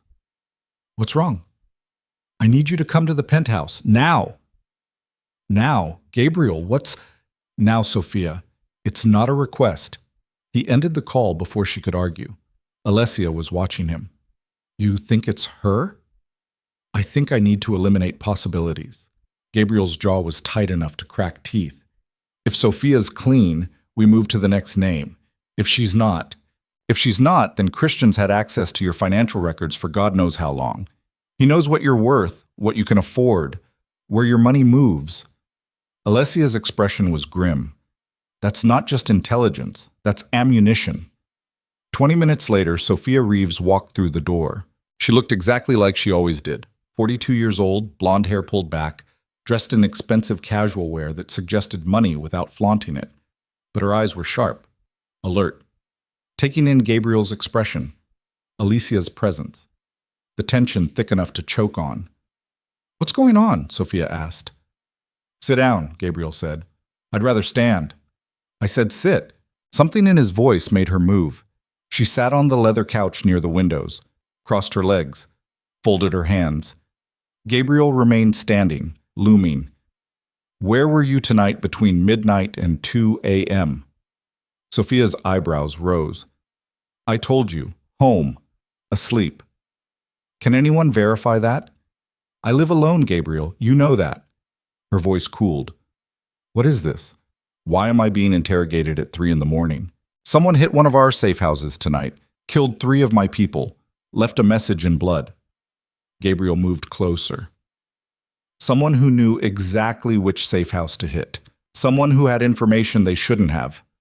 Sophia's face went carefully blank. "And you think it was me?" "I think I need to rule you out." "How? What do you want? Bank records, phone logs, a polygraph?" Sophia stood. "I've worked for you for 8 years, Gabriel. I've handled every dollar you've ever made. If I wanted to betray you, I could have done it 1,000 different ways. I could have sold you to the SEC, to the FBI, to every rival you have. But I didn't, because I'm loyal, because you pay me extremely well to be loyal." "Loyalty can be bought twice," Alicia said from across the room, "especially when the second offer is higher than the first." Sophia's eyes cut to her. "And who the hell are you to talk about loyalty? You hid your identity for 2 years. You lied about who you were. You embedded yourself in this organization under false pretenses. I embedded myself to survive, or to spy. Maybe Christian Moretti sent you here 3 years ago. Maybe this whole thing, the engagement, the protection, the alliance, is just an elaborate setup to destroy Gabriel from the inside." Alessia's expression went deadly. "Say that again?" "Maybe you're the leak. Maybe—" Gabriel's hand cracked across Sophia's face. The sound echoed through the penthouse. Sophia stumbled back, hand flying to her cheek. Blood trickled from her split lip. "You don't talk to her like that," Gabriel said quietly. "You don't question her loyalty, not in my presence. Are we clear?" Sophia touched her lip, stared at the blood on her fingers. When she looked up, something had changed in her eyes, something cold and calculating. Crystal clear, she said. Gabriel's instinct screamed warning. Sophia, you want to know if I'm the leak? Sophia smiled, sharp and vicious. I'm not, but I know who is, and I know exactly why they're doing it. Who? Figure it out yourself, Gabriel. You're supposed to be the brilliant strategist, the untouchable king. She moved toward the door. But here's a hint. The person feeding Christian information isn't doing it for money. They're doing it for revenge. And when you figure out who has a reason to burn you to the ground, you're going to wish you'd been kinder. She walked out. The door closed behind her with a soft click. Gabriel stood frozen. Processing. Alessia moved to his side. She knows something. Yes. So why didn't she tell you? Because she wants me to suffer. She wants me to figure it out the hard way. Gabriel's mind raced. Someone with a reason for revenge. Someone close enough to have access. Someone who... His phone rang. Unknown number. Gabriel answered. Yes. A voice he recognized immediately. Male, smooth, familiar. Hello, Gabriel. Did you enjoy the present I left in Queens? David Chen, Christian Moretti's lawyer. The man who delivered the dinner invitation. How did you get this number? Gabriel asked. The same way I got the location of your safe house. The same way I got your security protocols. The same way I got every piece of information Christian needed to dismantle you. David's voice stayed pleasant, professional. Someone very close to you has been extremely helpful. And before you ask, no, it's not Sophia. Though she's figured it out, she's smarter than you give her credit for. Who? All in good time. Right now, Christian would like to extend another invitation. This time it includes Miss Romano. Alessia tensed beside him. Where? Gabriel said. The Pierre Hotel. Tomorrow night, 8 p.m. There's a charity gala. Very public, very safe. Christian will have a private room reserved. Just the four of us. You, Miss Romano, Christian, and me. We'll have a conversation, a civilized conversation. And at the end of it, you'll make a choice. What choice? Whether to give us Miss Romano willingly or whether to watch Christian take her by force. David paused. I'll be honest with you, Gabriel. Christian prefers willing cooperation. It's cleaner, less collateral damage. But if you refuse, he's prepared to turn that gala into a bloodbath. 300 people attending. Socialites, politicians, old money. The kind of massacre that makes international news. Gabriel's free hand clenched into a fist. You're bluffing. Am I? Would you like to test that theory? Would you like to bet 300 lives on the assumption that Christian Moretti, the man who executed 17 people in a single night, won't pull the trigger? Silence stretched like wire. Then David spoke again. 8 p.m., Gabriel. Private room on the 3rd floor. Don't be late. And Gabriel, bring Miss Romano. If she's not with you, Christian starts shooting at 8:15. Socialites first, then politicians, then whoever's left standing. The line went dead. Gabriel set down the phone. His hand was shaking. Alessia's voice came quiet, steady. He's not bluffing. I know. So what do we do? Gabriel turned to face her. We go to the gala. We walk into that room, and we end this. How? How do we end it when Christian has all the leverage? When he has someone inside your organization feeding him everything? When he's threatening to massacre 300 people if we don't comply? We use the hard drive. We find something on Christian, something that gives us leverage, something that makes him back down. Gabriel, we don't have time. The gala's tomorrow night. That's less than 24 hours. It took my father 30 years to compile this information. We can't. Then we don't look for everything. We look for one thing. One piece of leverage so devastating that Christian has no choice but to negotiate. Gabriel moved to the desk. Show me what you've accessed so far. Alessia pulled up files on the laptop. Dozens of them. Hundreds. Organized by category. Politicians, judges, business leaders, criminals. Most of this is Chicago-based, she said. People my father controlled. But there's some overlap with New York. Some connections to national organizations. She scrolled through folders. Here, this one's labeled insurance. My father always said insurance was the most valuable commodity in our world. Gabriel opened the folder. Inside 3 files, each one marked with a name. The first, Senator Richard Hayworth, Federal Oversight Committee. 3 photographs of him with a woman who wasn't his wife. A stack of financial records showing payments to an offshore account. The second, Judge Martha Kellerman, Southern District of New York. Audio recordings of her taking bribes. Video footage of her falsifying evidence. The third, Christian Moretti. Gabriel's pulse kicked. He opened the file. Inside, a single document, scanned from paper, handwritten in neat, precise script. A birth certificate. Gabriel read it once, then again, his brain refusing to process what his eyes were seeing. Christian Moretti, born Christian Volkov. Mother, Elena Volkov. The same Elena Volkov who was Alessia's mother, which meant, "No," Alessia whispered. She'd seen it too. "No, that's not possible." Gabriel grabbed the document, enlarged it. The date was right. The location was right. The signature at the bottom belonged to a doctor who'd worked at a hospital in Brighton Beach 30 years ago. "Your mother had another child," Gabriel said slowly, "before she married your father. A son. My mother died when I was 16. She would have told me. She would have, unless she couldn't. Unless it was a secret so dangerous that revealing it would have destroyed everything." Gabriel's mind raced. "Christian Moretti isn't just your enemy, Alessia. He's your half-brother." Alessia made a sound like something breaking. She stumbled back from the desk, hit the wall, slid down it until she was sitting on the floor with her knees pulled to her chest. "He killed our family," she said. Her voice was hollow, empty. "He walked into our home and murdered everyone. My father, my brothers, my cousins, his own family. He didn't know. He couldn't have known." "How do you know that? How do you know my mother didn't tell him? How do you know he didn't kill them specifically because they were his family?" Alessia's hands were shaking. "What kind of monster kills his own blood?"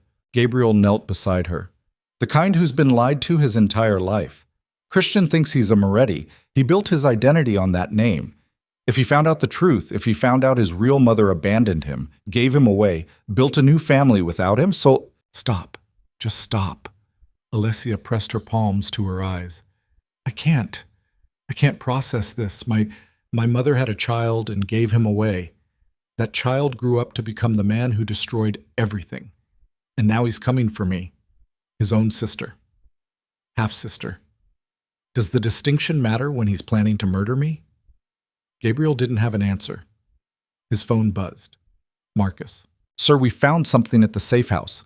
A laptop, hidden in the ventilation system. It was running surveillance software, recording everything. Audio, video, data transmissions. Whoever planted it has been monitoring that location for weeks." "Can you trace it?" "Already did. The IP address routes through a dozen proxies, but we finally cracked it." Marcus paused. "Sir, the laptop's registered to someone in your organization, someone with top-level access." "Who?" "Detective Sarah Reeves, NYPD. She's Sophia's sister." Gabriel's blood went cold. "Sarah's been on my payroll for 6 years. Feeding me information on investigations, giving me warning when raids are planned. She's also been feeding information to Christian Moretti. We pulled her bank records, monthly deposits, $200,000. Source, Moretti Shell Corporation."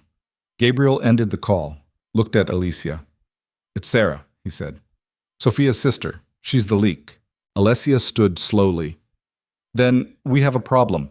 Because if Sarah's been monitoring your safe houses, she knows about this penthouse. She knows where we are right now."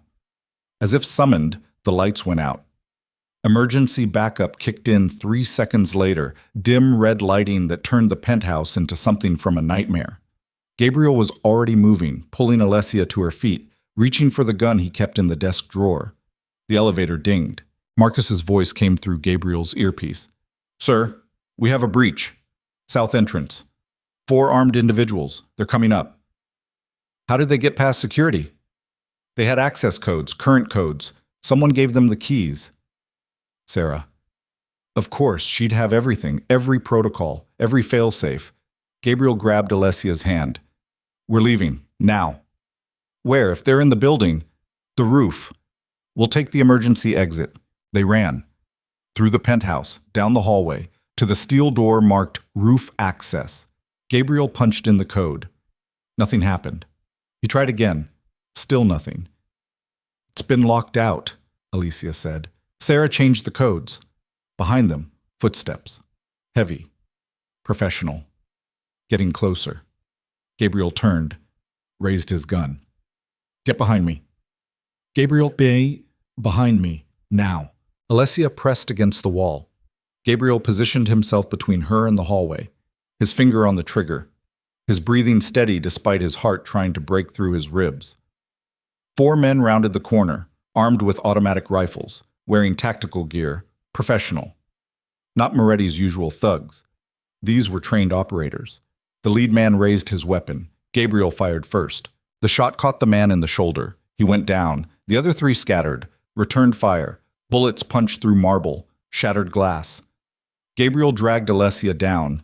They hit the floor as the world exploded into violence. "We need to move," Gabriel shouted. "Where?" "The panic room, end of the hall. Go!" They scrambled, bullets chasing them. Alessia reached the panel first, slammed her palm against the biometric scanner. The door slid open.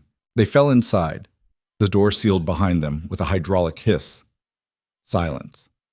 The panic room was 12 by 12, steel-reinforced walls, independent air supply, enough food and water for 3 days, and absolutely no way out except the door they'd just come through. Gabriel's earpiece crackled. "Marcus." "Sir, are you secure?"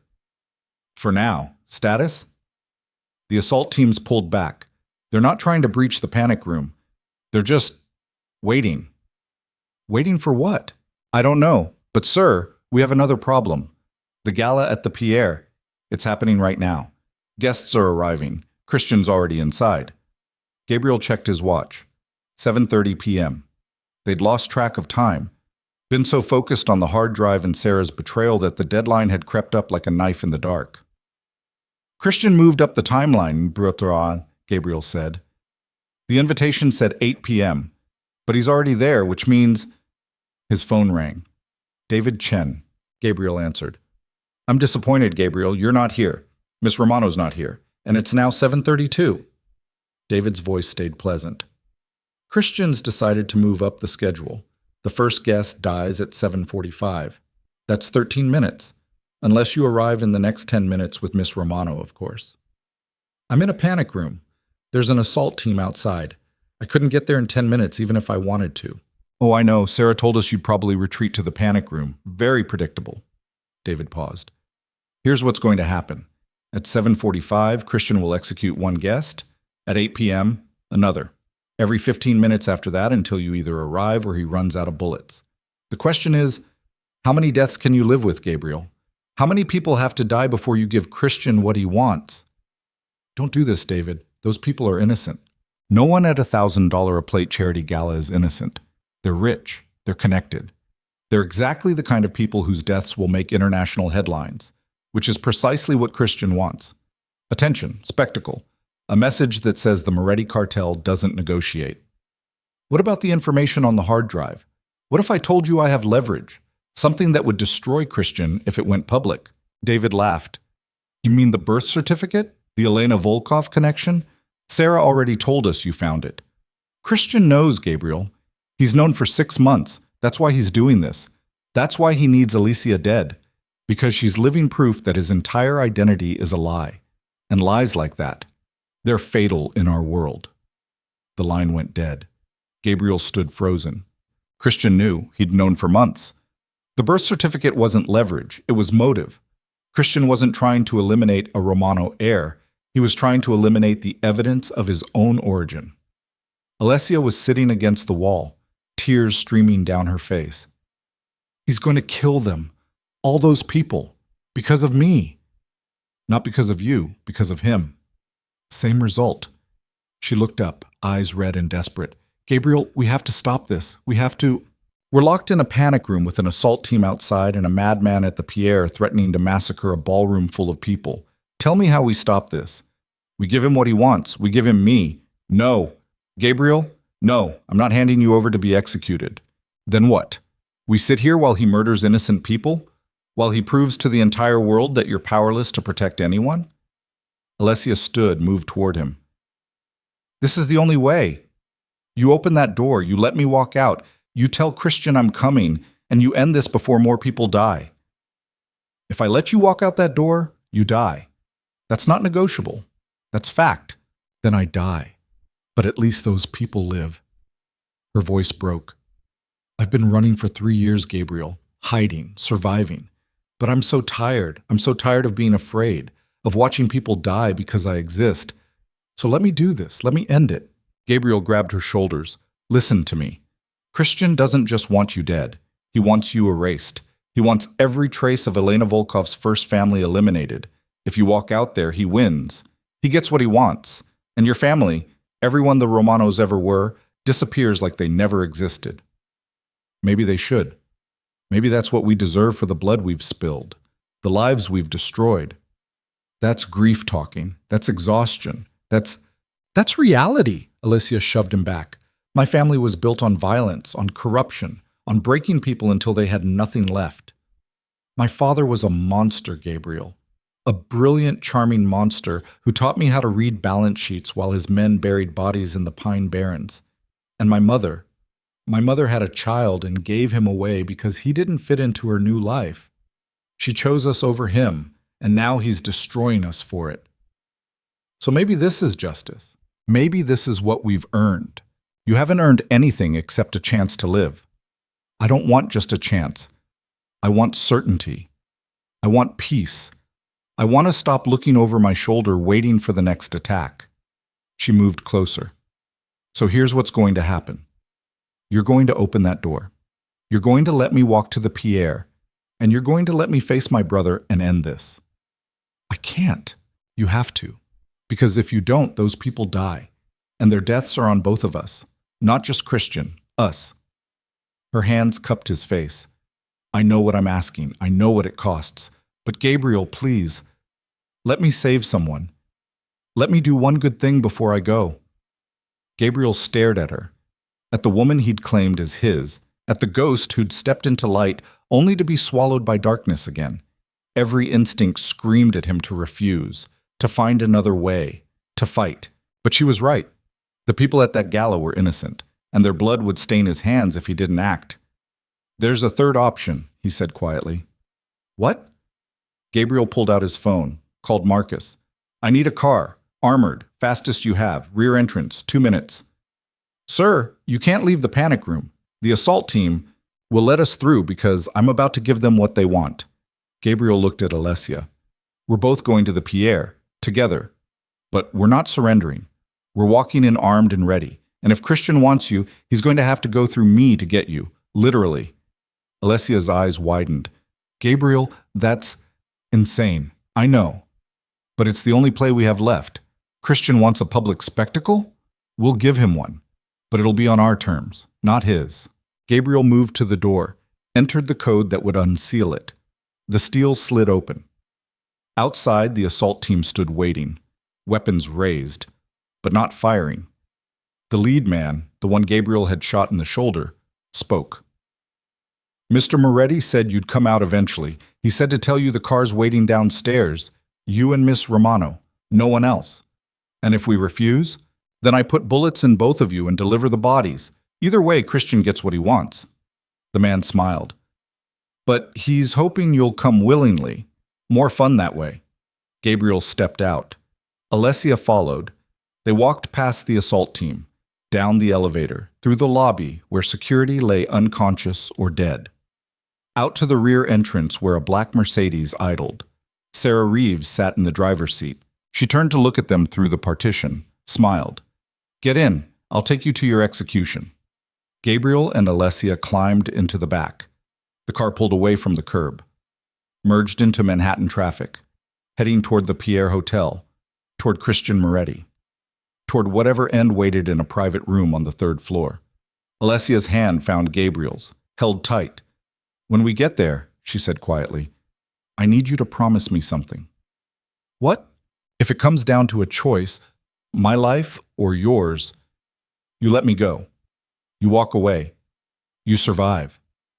Alessia, promise me, Gabriel, because if both of us die tonight, Christian wins completely. But if you survive, you can rebuild. You can use everything on that hard drive to destroy him, to make sure my family's legacy isn't just blood and failure. Her voice broke. So promise me. Promise you'll walk away if you have to. Gabriel didn't answer. Couldn't.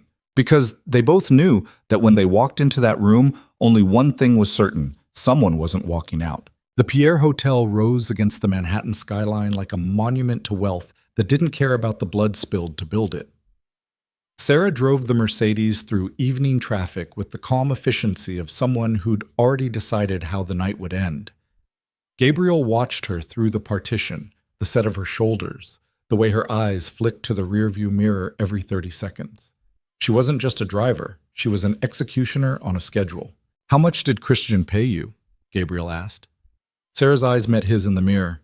"Enough. More than 6 years of loyalty to me was worth."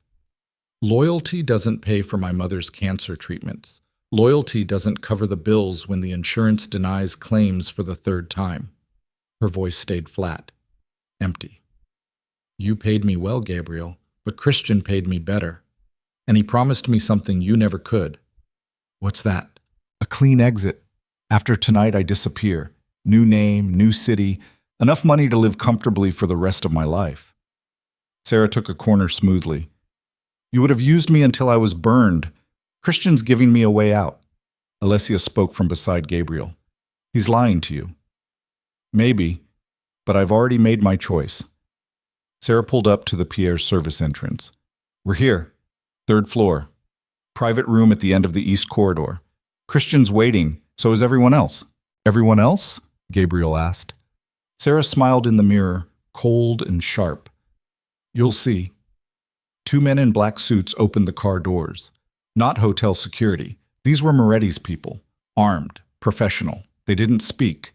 Just gestured toward a side entrance with weapons that said compliance wasn't optional. Gabriel stepped out. Alessia followed.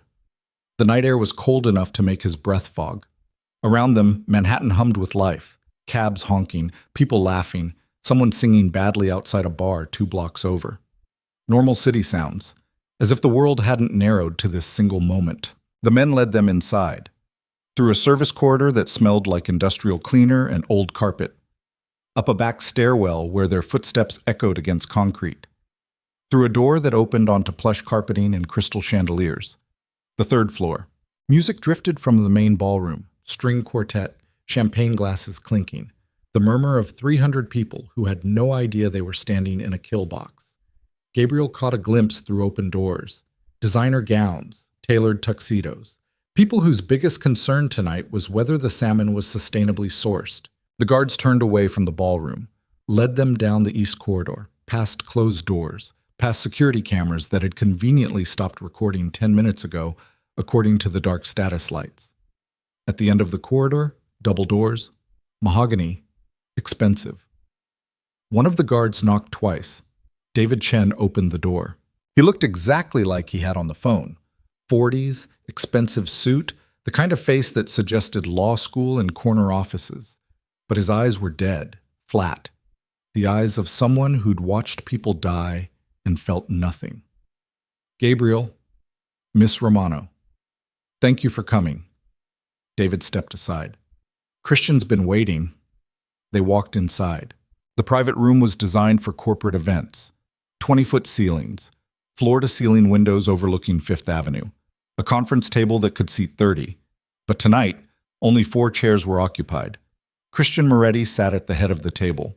He'd changed since the restaurant, traded the business suit for something more casual. Black shirt, no tie, like he'd already decided this was going to get messy. To his right, Victor Ivanenko.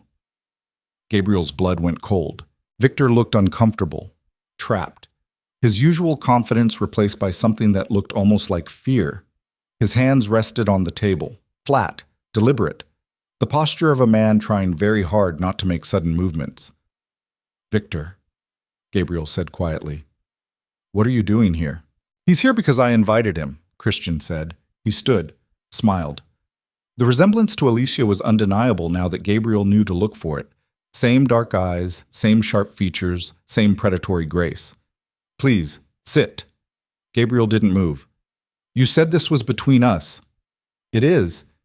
Victor's just insurance to make sure you don't try anything stupid." Christian gestured to the empty chairs. "Sit. We have a lot to discuss." Gabriel met Victor's eyes. The Russian gave a microscopic shake of his head. A warning. This was wrong. All of it. But they'd come this far. Gabriel pulled out a chair. Alessia sat beside him. David Chen moved to stand by the door. Outside, Gabriel could hear footsteps. Guards. Maybe 6. Maybe more. Christian settled back into his chair. Let me explain how this works. We're going to have a conversation. A civilized conversation. And at the end of it, you're going to give me Alessia. Willingly. That's not going to happen, Gabriel said. We'll see. Christian's smile didn't waver. Victor, why don't you tell Gabriel what happens if he refuses? Victor's jaw tightened. Christian has my nephew, Sergei, the one from the dinner at Lirnadon. He's being held at a warehouse in Red Hook. If this conversation doesn't end the way Christian wants, Sergei dies.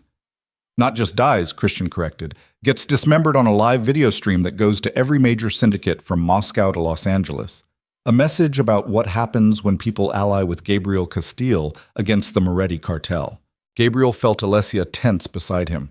You're using Sergei as leverage. I'm using everything as leverage. Sergei, the 300 people in that ballroom, Victor's reputation, your empire. Christian leaned forward. Here's what you don't understand, Gabriel. I don't just want Alessia dead. I want you destroyed. I want your organization dismantled. I want every alliance you've built turned to ash, because you made a fundamental mistake. What's that? You thought you could protect her. You thought putting a ring on her finger and making declarations would be enough to keep me at bay. Christian's voice went cold. But I don't care about declarations. I don't care about your reputation or your money or your connections. I care about one thing, erasing every trace of Elena Volkov's first family, and that means Alessia dies. Tonight, in this room, while you watch. Alessia spoke for the first time since they'd entered. You know, Christian's eyes cut to her. Know what? That we're related. That Elena was your mother too. Silence filled the room like poison gas. Christian stared at her. Something flickered behind his eyes. Surprise, maybe, or rage. Then it was gone, replaced by that same cold calculation. So Sarah told you. I wondered if she would. Christian stood, walked to the windows. Yes, I know. I've known for 6 months, a DNA test, conclusive. Elena Volkov gave birth to me in Brighton Beach and gave me up for adoption 3 months later. The Morettis raised me, gave me a name, a legacy, an identity. And now you want to erase the evidence that any of that was a lie, Alessia said. It's not a lie. I am Christian Moretti. That's who I became. That's who I am. He turned back to face her. Elena's decision to give me away, that was the best thing that ever happened to me. Because the Morettis made me strong, made me ruthless, made me everything the Romanos were too soft to survive. We survived for 40 years, and then you didn't. Because when it mattered, your father hesitated. He had opportunities to crush me, to end the threat before it grew. But he didn't, because somewhere in his arrogant, entitled brain, he thought the old alliances still mattered, that blood and history were stronger than ambition. Christian moved closer to the table. He was wrong, and now his entire bloodline pays the price. Except for me, for now. Christian's hand moved to his jacket, pulled out a gun, placed it on the table between them. Here's how this ends. You pick up that gun, you put it to your temple, and you pull the trigger. Clean, simple, no collateral damage, no massacre. Just one bullet, and this is over. Gabriel lunged forward. Like hell. 4 guards burst through the door, weapons raised. One of them pressed a barrel to the back of Gabriel's head. Sit down, Christian said pleasantly, or I have him blow your brains across this very expensive table. Gabriel sat, slowly, the gun never leaving his skull. Alessia stared at the weapon on the table. And if I refuse? Then I kill Sergei. Then I walk into that ballroom and start executing guests, one every minute until you comply. Your choice, sister. Die with dignity or die watching everyone around you fall first. Victor made a sound like something breaking. Christian, please, this is madness. You have what you want. Alessia's here. Just what? Let her go? Pretend she doesn't exist? Christian's laugh was sharp, bitter. She's living proof that I'm not who I claim to be. As long as she breathes, there's always a chance someone uses that against me. Some rival, some ambitious underling who wants leverage. I can't have that. I won't have that. Alessia's hand moved toward the gun. Gabriel grabbed her wrist. Don't. Gabriel, I said don't. He looked up at Christian. You want leverage? I have leverage. Information that destroys you. Not just the birth certificate. Everything. Your real mother's connections to the Russian mob. Your father's ties to the Chicago outfit before the Morettis adopted you. Records of every illegal operation you've run for the last 15 years. All of it documented. All of it ready to go public if anything happens to either of us. Christian's expression didn't change. You're bluffing. Am I? Test me. Kill Alessia. Kill me. And watch every federal agency from the FBI to Interpol descend on your organization within 24 hours. Watch your allies abandon you. Watch your empire crumble. Where's this supposed information? Encrypted. Multiple copies. Set to release automatically if I don't check in every 12 hours. You kill me, the clock runs out, and the world learns everything about Christian Volkov. Gabriel smiled, cold, sharp. So go ahead, pull the trigger, see what happens. Christian stared at him, calculating, weighing. Then he laughed. Actually laughed. You're good. You're very good. Almost had me convinced. He picked up the gun from the table. But here's the problem with your bluff, Gabriel. Sarah's been monitoring your systems for weeks. If you had a dead man switch, she would have found it. If you had encrypted files ready to deploy, she would have flagged them. But she didn't, because they don't exist. They exist, Alicia said quietly. Just not where Sarah could find them. Christian's smile faltered. Alessia stood, slowly. The guard behind Gabriel tensed, but didn't fire. My father was paranoid, Alessia continued. He didn't trust digital security. Too easy to hack, too vulnerable. So he kept backups, physical backups, documents, photographs, audio recordings, all stored in a safety deposit box at a bank in the Cayman Islands. The only way to access it is with a biometric key. My fingerprint, my retinal scan, and an access code that changes every 48 hours. Christian's face went very still. If I die, Alicia said, the box gets opened by the bank's security team per my father's instructions. Everything inside gets scanned and uploaded to every major news outlet in the Western Hemisphere. Automatically. No way to stop it. You're lying. Am I? Alessia pulled out her phone, showed the screen to Christian. This is the confirmation email from the bank. Updated 47 hours ago when I changed the access code remotely. I'm due to change it again in 1 hour. If I don't, they open the box. If I die, they open the box. If I tell them to open it, they open the box. Christian grabbed the phone, read the screen. His knuckles went white. Gabriel watched the calculation happen behind Christian's eyes. The weighing of options. The recognition that maybe, just maybe, he'd lost his leverage. There's a third option, Gabriel said. You let us walk out of here. You let Victor and Sergei go. And we all pretend this conversation never happened. No war, no exposure, no bodies. Just a mutual agreement to stay out of each other's territory. That's not an option. That's surrender. It's survival. There's a difference. Gabriel stood slowly. The guard didn't stop him this time. You wanted to erase the Romano legacy. But Alicia just proved you can't. As long as she's alive, those files exist. As long as I'm alive, I have access to her. And as long as we're both breathing, you have to choose. Live with the threat or risk everything trying to eliminate it. Christian's hand tightened on the gun. His finger moved to the trigger. For 3 seconds, Gabriel thought he'd miscalculated. Thought Christian would just start shooting and deal with the consequences later. Then Victor spoke. Christian, I have worked with you for 5 years. You are brilliant, ruthless, everything a leader should be. But this is emotion. This is weakness disguised as strength. If you kill them, you prove you can be manipulated. That family means something to you, that you're vulnerable. Victor stood. Let them go. Preserve your reputation and find another way to handle the threat. Christian's eyes cut to Victor. You're taking his side? I'm taking the side of sanity, of strategy. Victor gestured at the room. You have 300 people in that ballroom. Witnesses, cameras, social media. If gunfire erupts on this floor, you cannot contain it. You cannot spin it. It becomes international news. And international news means federal attention, investigations, pressure you cannot afford. The gun wavered, then Christian lowered it. Get out, he said quietly. Gabriel didn't move. What about Sergei? He'll be released, unharmed.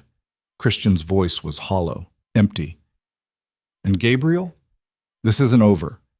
I'm letting you walk tonight because the cost is too high, but eventually I'll find a way. I'll eliminate the threat. And when I do, you won't see it coming. I'll be ready. No, you won't. Christian turned back to the windows. Now get out before I change my mind. Gabriel grabbed Alessia's hand. They moved toward the door. Victor followed. David Chen stepped aside. The guards lowered their weapons. They walked into the corridor, down the hall, past the ballroom where champagne still flowed and nobody knew how close they'd come to dying, down the back stairs, through the service entrance, into the Manhattan night that felt like a resurrection. Victor's car was waiting.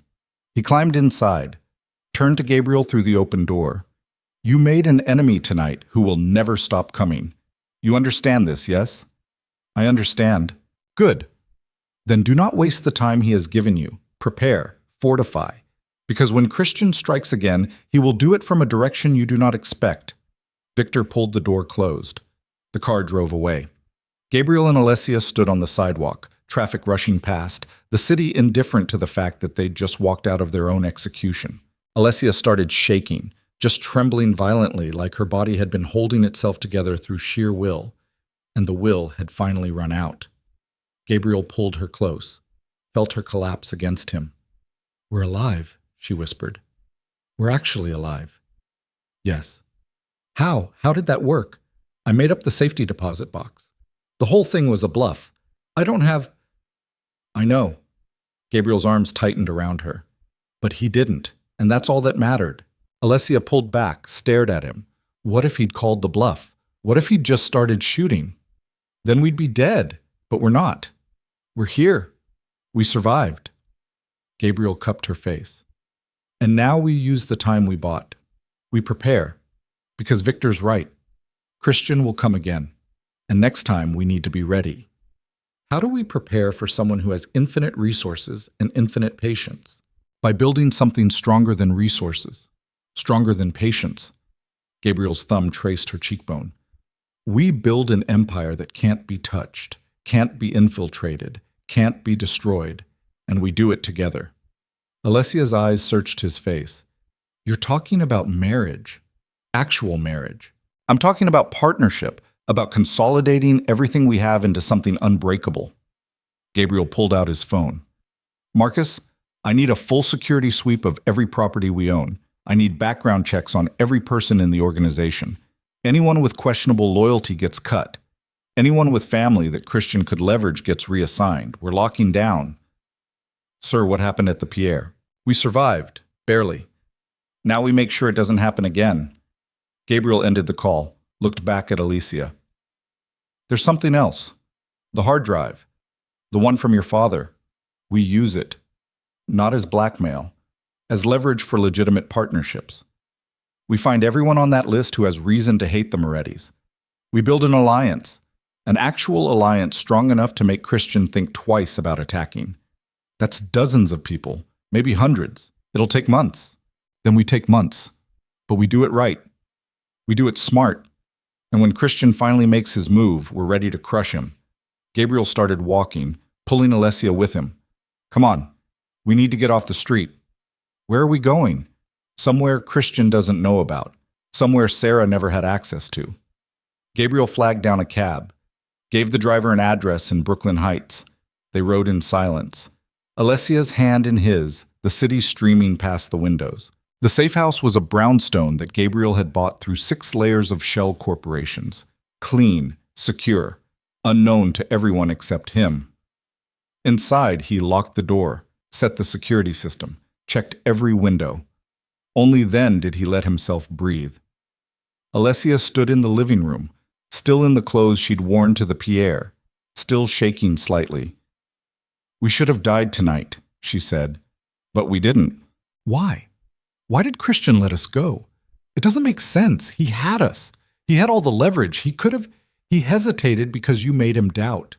You created uncertainty. And uncertainty is death in our world.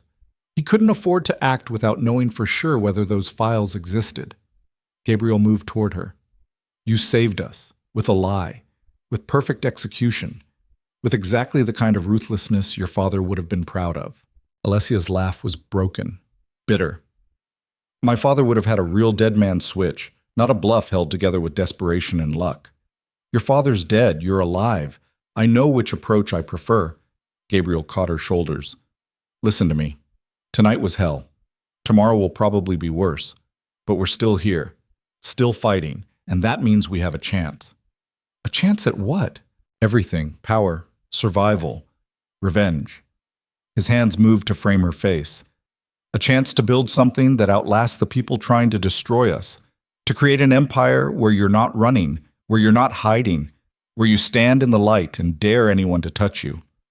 Alessia's eyes filled with tears. I'm so tired, Gabriel. I'm so tired of fighting. Then let me fight for both of us. For tonight. Just tonight. Let me carry it. He pulled her close, felt her arms wrap around him. Tomorrow, we strategize. Tomorrow, we plan. But tonight, you rest. You breathe. You remember that you're alive. She nodded against his chest. They stood there in the darkness. Two people who'd faced death and walked away. Two people who'd built an alliance on lies and necessity, and something that might have been trust if either of them knew how to recognize it. Outside, Manhattan hummed with life. Somewhere in the city, Christian Moretti was planning his next move. Somewhere, Sarah Reeves was collecting her payoff and disappearing. Somewhere, the world kept turning like tonight had been ordinary. But in the brownstone in Brooklyn Heights, Gabriel Castile and Alessia Romano held each other and knew one truth with absolute certainty. The war had just begun. And when it came, they would be ready, or they would die trying. 3 weeks passed like the countdown to an execution.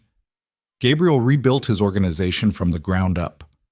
Every employee vetted, every protocol rewritten, every safe house relocated. He moved through the days with mechanical precision, dismantling the infrastructure Sarah Reeves had compromised and replacing it with something harder, colder, impenetrable. Alessia worked beside him, not as a secretary this time, as a partner. She used her father's connections to build bridges Gabriel couldn't reach alone. Old families who remembered the Romanos. Politicians who owed debts that survived death. By the end of the second week, they had 12 new alliances spanning from Boston to Miami. Victor kept his word, sent resources, intelligence, early warnings when the Morettis moved money or weapons through channels that intersected with Gabriel's territory. But Christian stayed silent. No attacks, no threats. Nothing. The silence was worse than violence. Gabriel stood in the penthouse, back in Manhattan now, with security so tight that a fly couldn't enter without biometric clearance. Rain hammered against the windows. November had come cold and bitter, stripping the trees in Central Park down to skeletal branches. Marcus entered without knocking. "We found Sarah." Gabriel turned from the windows. "Where?"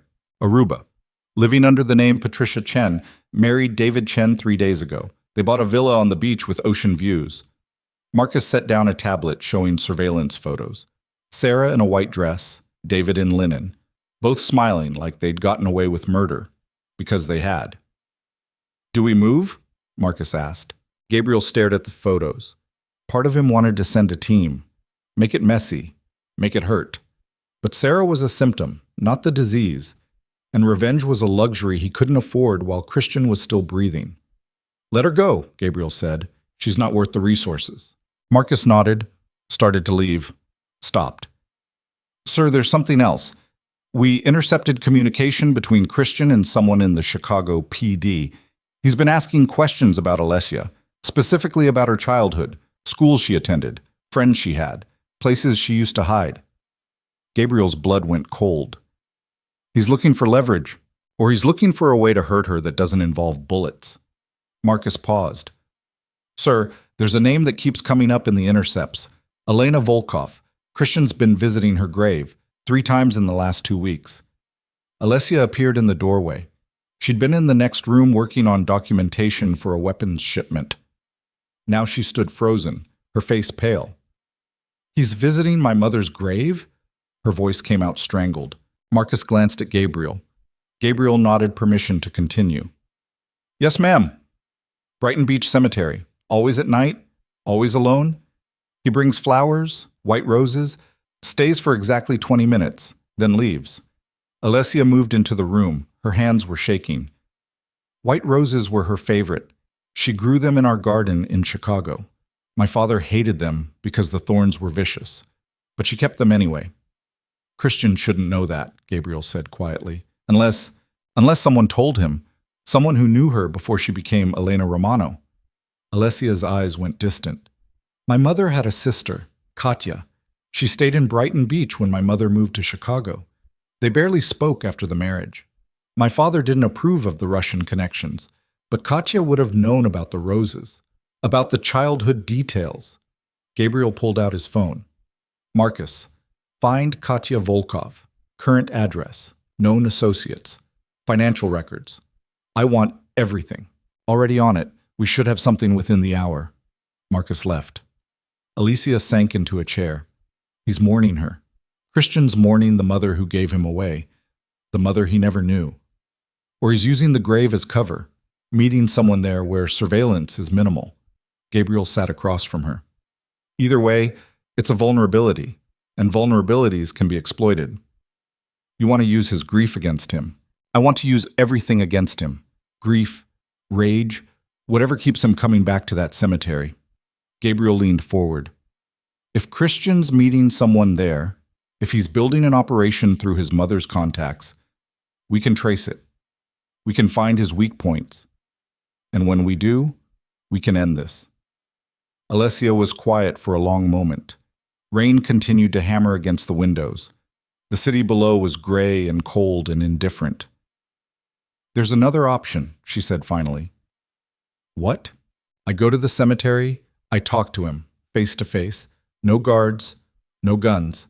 Just me and my brother trying to figure out if there's any way forward that doesn't end in blood. Absolutely not.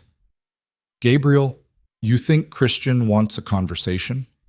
You think he's visiting that grave because he's looking for closure? Gabriel's voice went hard. He's planning something, and walking into a cemetery alone with a man who's tried to kill you twice is suicide. Maybe. But what if it's not? What if there's a chance, however small, that we can end this without more bodies? There isn't. How do you know? Because men like Christian don't forgive.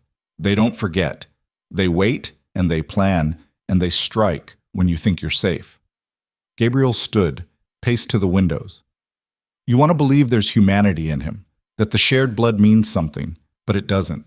He proved that when he executed your family, when he threatened to massacre 300 people, when he put a gun on a table and told you to shoot yourself. I know what he is. Alessia's voice was steady, certain.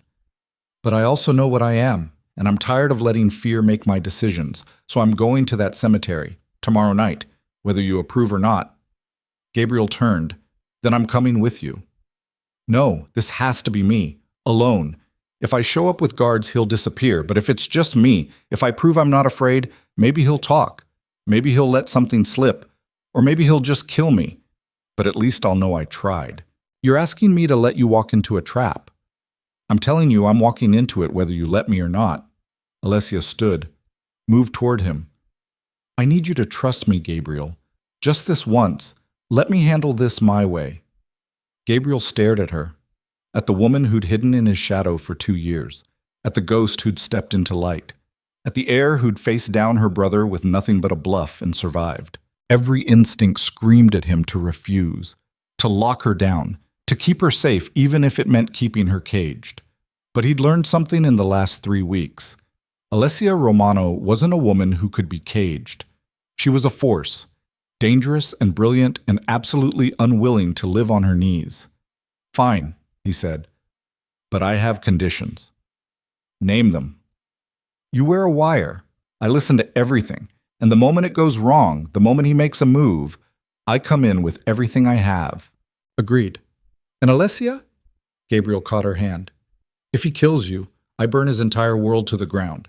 Every operation, every alliance, every person who's ever said his name with respect, I erase him so completely that history forgets he existed. Alessia's fingers tightened on his. I know, that's why I trust you. The next night came too fast. Gabriel sat in the back of a surveillance van 3 blocks from Brighton Beach Cemetery. Rain had stopped, but the air was cold enough to make his breath fog. Around him, monitors showed feeds from 4 different cameras Marcus had positioned in trees surrounding Elena Volkov's grave. Alessia's voice came through clear on the wire. I'm at the entrance. Copy, Marcus said from the driver's seat. We have you on visual. Proceed to the grave. Christian's already there. Gabriel's hands clenched into fists. On the center monitor, he could see Christian's silhouette standing beside a white marble headstone. Flowers in his hand. White roses. Alessia walked toward him, slow, deliberate. Her coat was dark against the pale gravestones. She stopped 10 feet from Christian. Neither of them spoke for 30 seconds. Then Christian turned to face her. I wondered if you'd come. You've been waiting for me, every night for 3 weeks. Christian set the roses on the grave. I figured eventually curiosity would win, or stupidity. With you, it's hard to tell the difference. Why are you here, Christian? Why visit a grave for a woman you never knew? Because she's the only mother I'll ever have. Adoption doesn't change biology, and biology doesn't change the fact that she gave me away like I was trash. Alessia moved closer. She was 19, alone, pregnant with a child from a man who'd abandoned her. She did what she thought she had to do to survive. And 30 years later, she had a new family, a good family, the family she chose to keep. Christian's voice went cold. So tell me, sister, how does it feel to be the child she wanted, the one she kept, the one she raised while I grew up with strangers? It feels like I survived something you didn't. Pain, loss. The knowledge that the family I loved is gone because of you. Christian smiled, sharp, vicious. You want to trade trauma? You want to compare scars? I'll win that game every time. This isn't a game. Everything's a game. Life, death, power. The only question is whether you're winning or losing. Christian stepped closer. And right now, Alicia, you're losing. You just don't know it yet. In the van, Gabriel tensed. Something's wrong. Pull her out. Sir, she said, pull her out. Now. But it was already too late. Lights flooded the cemetery, portable floods mounted on vehicles that Gabriel's cameras hadn't caught approaching. 6 SUVs, maybe more. Men pouring out in tactical gear. Alessia spun, saw the trap closing, started running. Christian's laugh echoed through the wire. Did you really think I'd meet you alone? Did you think I was stupid enough to believe you'd come without backup? Gabriel was already moving. Out of the van, gun in hand, Marcus behind him shouting coordinates into a radio. The cemetery was 200 yards away.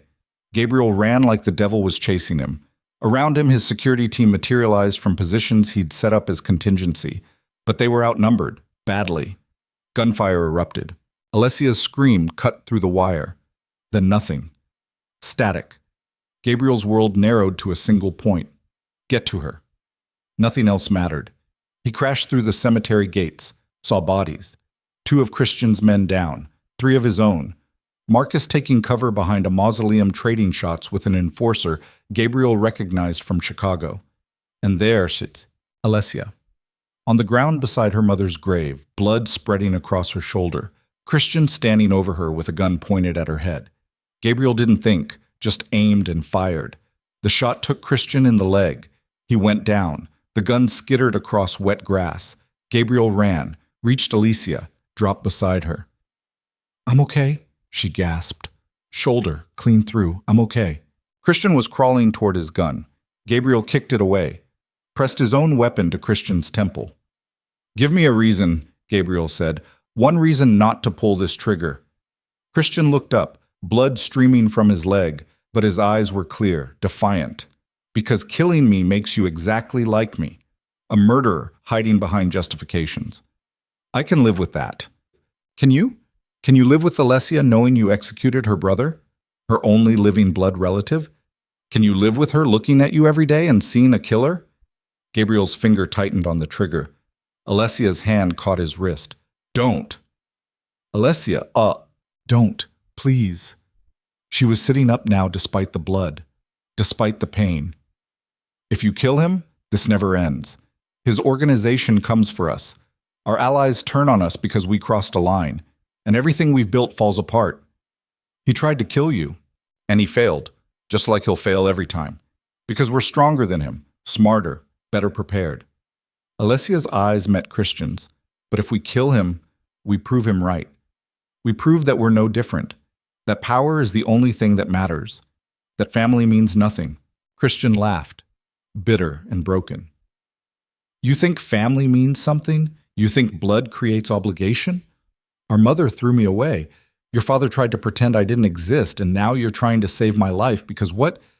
You think it makes you noble? I think it makes me human. Alessia stood, swaying. Gabriel caught her. I think it means I'm choosing to be better than the cycle that destroyed us.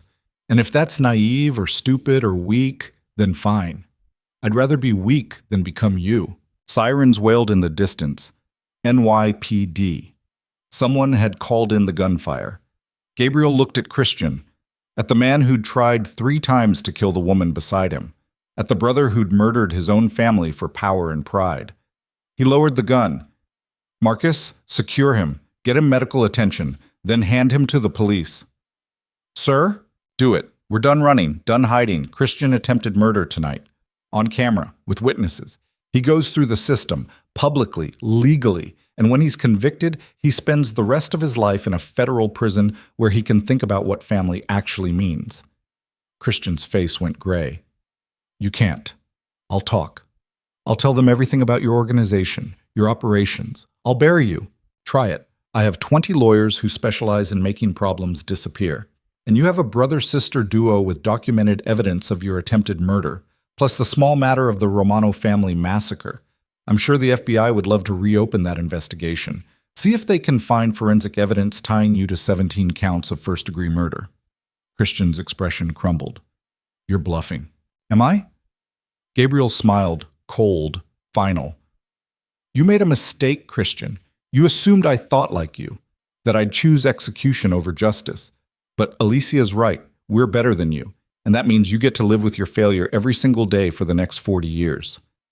Police cars flooded into the cemetery, officers shouting, weapons drawn. Gabriel raised his hands, identified himself, pointed to Christian bleeding on the ground. That man just attempted to murder my fiancée. We have it on video. We have witnesses, and we're pressing charges. All of them. The arrest happened fast. Christian dragged away in handcuffs, screaming threats, promises of revenge. His voice fading as the police cars pulled away. An ambulance took Alicia to Mount Sinai. Gabriel rode with her, held her hand while the EMT worked on her shoulder. Clean through, the EMT confirmed. Missed the bone, missed major arteries. You're lucky. Alessia's laugh was weak. Yeah, lucky. At the hospital, they stitched her up. 12 sutures, heavy antibiotics, pain medication she refused to take because she said it made her fuzzy. Gabriel sat beside her bed, watching monitors, counting heartbeats. You should have let me kill him, he said finally. Maybe, but then you'd be living with it, and I couldn't do that to you. He'll come for us again, from prison, through intermediaries, through whatever connections he has left. Probably, but we'll be ready. Alessia's good hand found his, and maybe by then he'll have realized that revenge costs more than it's worth. Men like Christian don't learn.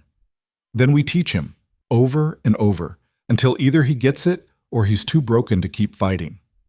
Gabriel studied her face, the exhaustion, the pain, the absolute certainty in her eyes that they'd made the right choice. I love you, he said. The words surprised him. He'd never said them before. Not to anyone. Alessia's eyes widened. What? I love you. I don't know when it started. Maybe when you stepped into that restaurant in emerald silk. Maybe when you dismantled Victor's negotiation. Maybe when you faced down Christian with nothing but a bluff and perfect execution. But I love you. And that terrifies me more than anything Christian could ever do. Tears spilled down Alessia's cheeks. You're an idiot. I know. A brilliant, ruthless, absolutely impossible idiot. She pulled him closer with her good arm. I love you too. Even though you're controlling and paranoid and you tried to cage me for my own protection, you're never going in a cage again. Good. Because I just picked the lock and escape. Alessia kissed him, soft, careful. So what happens now? Now we build. We use your father's connections. We leverage Christian's arrest to consolidate power. We create something that can't be touched. Gabriel stroked her hair. And we get married. Actually married. Not for strategy. Not for protection. Because I want to wake up next to you for the rest of my life and know that you're mine. Possessive. Completely. Good. Because I'm possessive too. Alessia's eyes were starting to close, the exhaustion finally catching up. Gabriel? Yes? Thank you for trusting me tonight, for letting me make my own choices. Even when those choices are insane. Especially then. She smiled. Small. Peaceful. That's how you know it's real. She fell asleep holding his hand. Gabriel sat there in the hospital room, listening to monitors, watching her breathe. Outside, dawn was breaking over Manhattan. The city waking up to a day where Christian Moretti was in federal custody and Alessia Romano was alive. His phone buzzed. Victor. I saw the news. Christian arrested. You and Miss Romano unharmed. This is good outcome. For now. For now is all we ever get in this life. Victor paused. I am sending gift. Wedding gift. My best men. For security. Because if you are to build empire with Alicia, you will need protection from all the enemies you just made. We didn't make enemies. We made examples. Same thing in our world. But examples have value. They show others what happens when they cross you. Victor's tone shifted. You did well, Gabriel.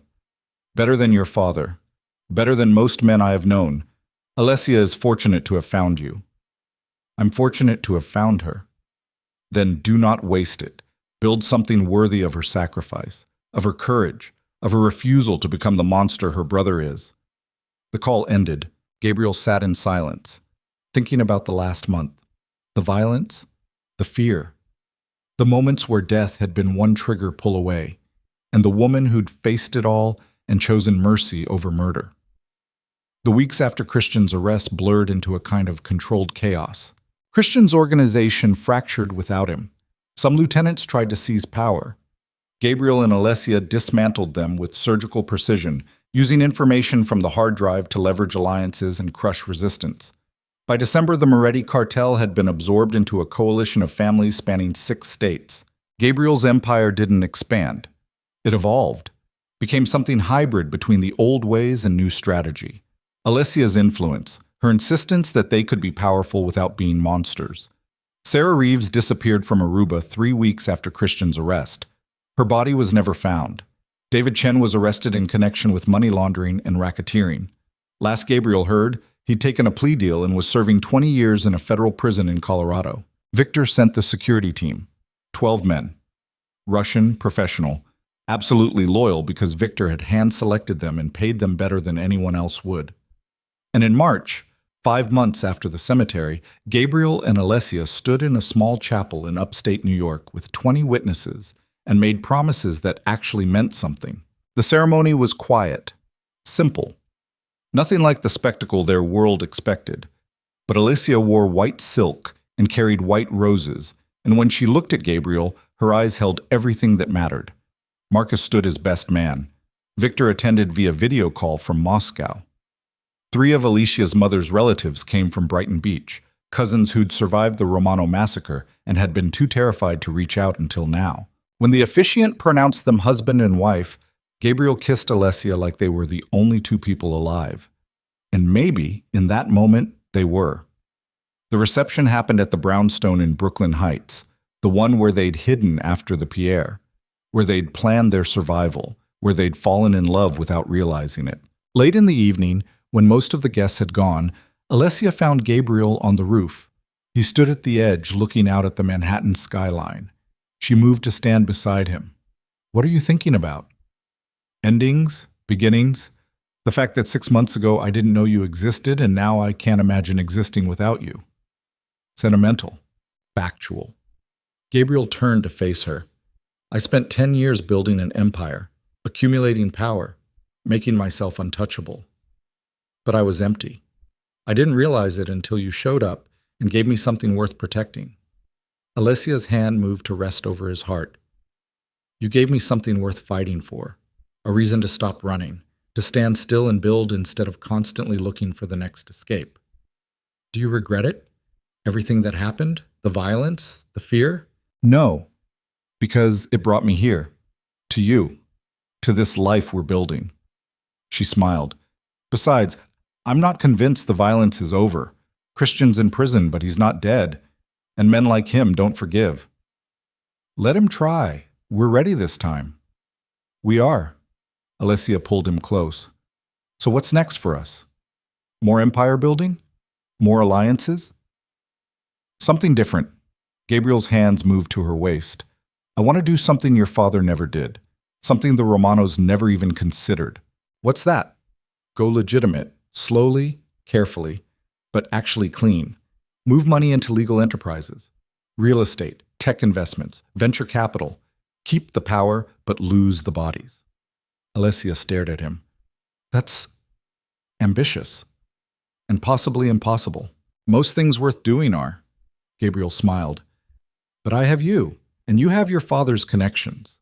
Between us, we can build something that lasts longer than we do, something our children could inherit without inheriting the blood that came with it. Children. Alessia's voice softened. You're thinking about children? I'm thinking about legacy, about what we leave behind when we're gone, about whether it's possible to take the power we've built and turn it into something that doesn't destroy the next generation. My father tried that. Look how it ended. Your father tried to have it both ways, 1 foot in the old world, 1 foot in the new. He got torn apart by the contradiction. Gabriel pulled her closer. I'm suggesting we actually choose. Make a clean break. Build the foundation now so that in 10 years we're not gangsters anymore. We're just wealthy, powerful, untouchable for reasons that don't involve murder. Alessia was quiet for a long moment. Manhattan glittered below them. The city that had tried to kill them. The city that had made them. Okay, she said finally. Let's do it. Let's build something different, something better, something that honors the people we've lost without becoming them. Gabriel kissed her, long and slow and absolutely certain. When they pulled apart, Alessia was smiling. You know Christian's going to hate this. He's sitting in prison thinking we're running his empire, and instead we're planning to go legitimate. Good. Let him hate it. Let him spend the next 40 years watching us succeed without him. That's a better revenge than anything else we could have done. You're cruel. I'm practical. Gabriel took her hand, led her back toward the stairs. Come on. We have guests to say goodbye to, an empire to transform, a future to build. And a honeymoon to plan? Already planned. 2 weeks in Santorini. No phones, no business, just you and me and the ocean. Alessia laughed. You planned our honeymoon without asking me? I know what you like. Arrogant. Accurate. They walked down the stairs together, back to the party, back to the life they were building. And somewhere across the city, in a federal holding facility, Christian Moretti sat in a cell and plotted revenge he'd never get to execute. Because Gabriel Castile and Alessia Romano had done something Christian never could. They'd survived each other, loved each other, and chose a future that didn't require blood to sustain it. The ghost of Chicago had stopped running. She'd found her king, and together they were building an empire that would outlast them both. Not through violence, not through fear, but through the simple, stubborn refusal to become the monsters the world expected them to be. And in a world built on cruelty and compromise, that refusal was the most dangerous weapon of all. Years later, when Gabriel and Alessia sat on a different rooftop watching their city sleep, Alessia would ask him if he regretted letting Christian live, if mercy had been weakness disguised as strength. Gabriel would think about that night in the cemetery, about the moment when killing would have been easy and choosing otherwise had been impossibly hard. Then he'd look at Alicia, at the woman who'd taught him that power without humanity was just another form of death, at the partner who'd made him better by refusing to let him become worse, and he'd answer the only way he could. No regrets. Not one. Because if I'd killed him, I would have proved him right. That we're all just animals pretending to be civilized. But we're not. We're something better, something worth protecting, and that's the legacy I want to leave behind. Alessia would smile, would take his hand, would look out at the city they'd conquered and transformed, And she'd whisper the truth they'd both learned through blood and survival and the stubborn refusal to surrender. We're not monsters, Gabriel. We're survivors. And that's the most dangerous thing anyone can be. The end. But also the beginning.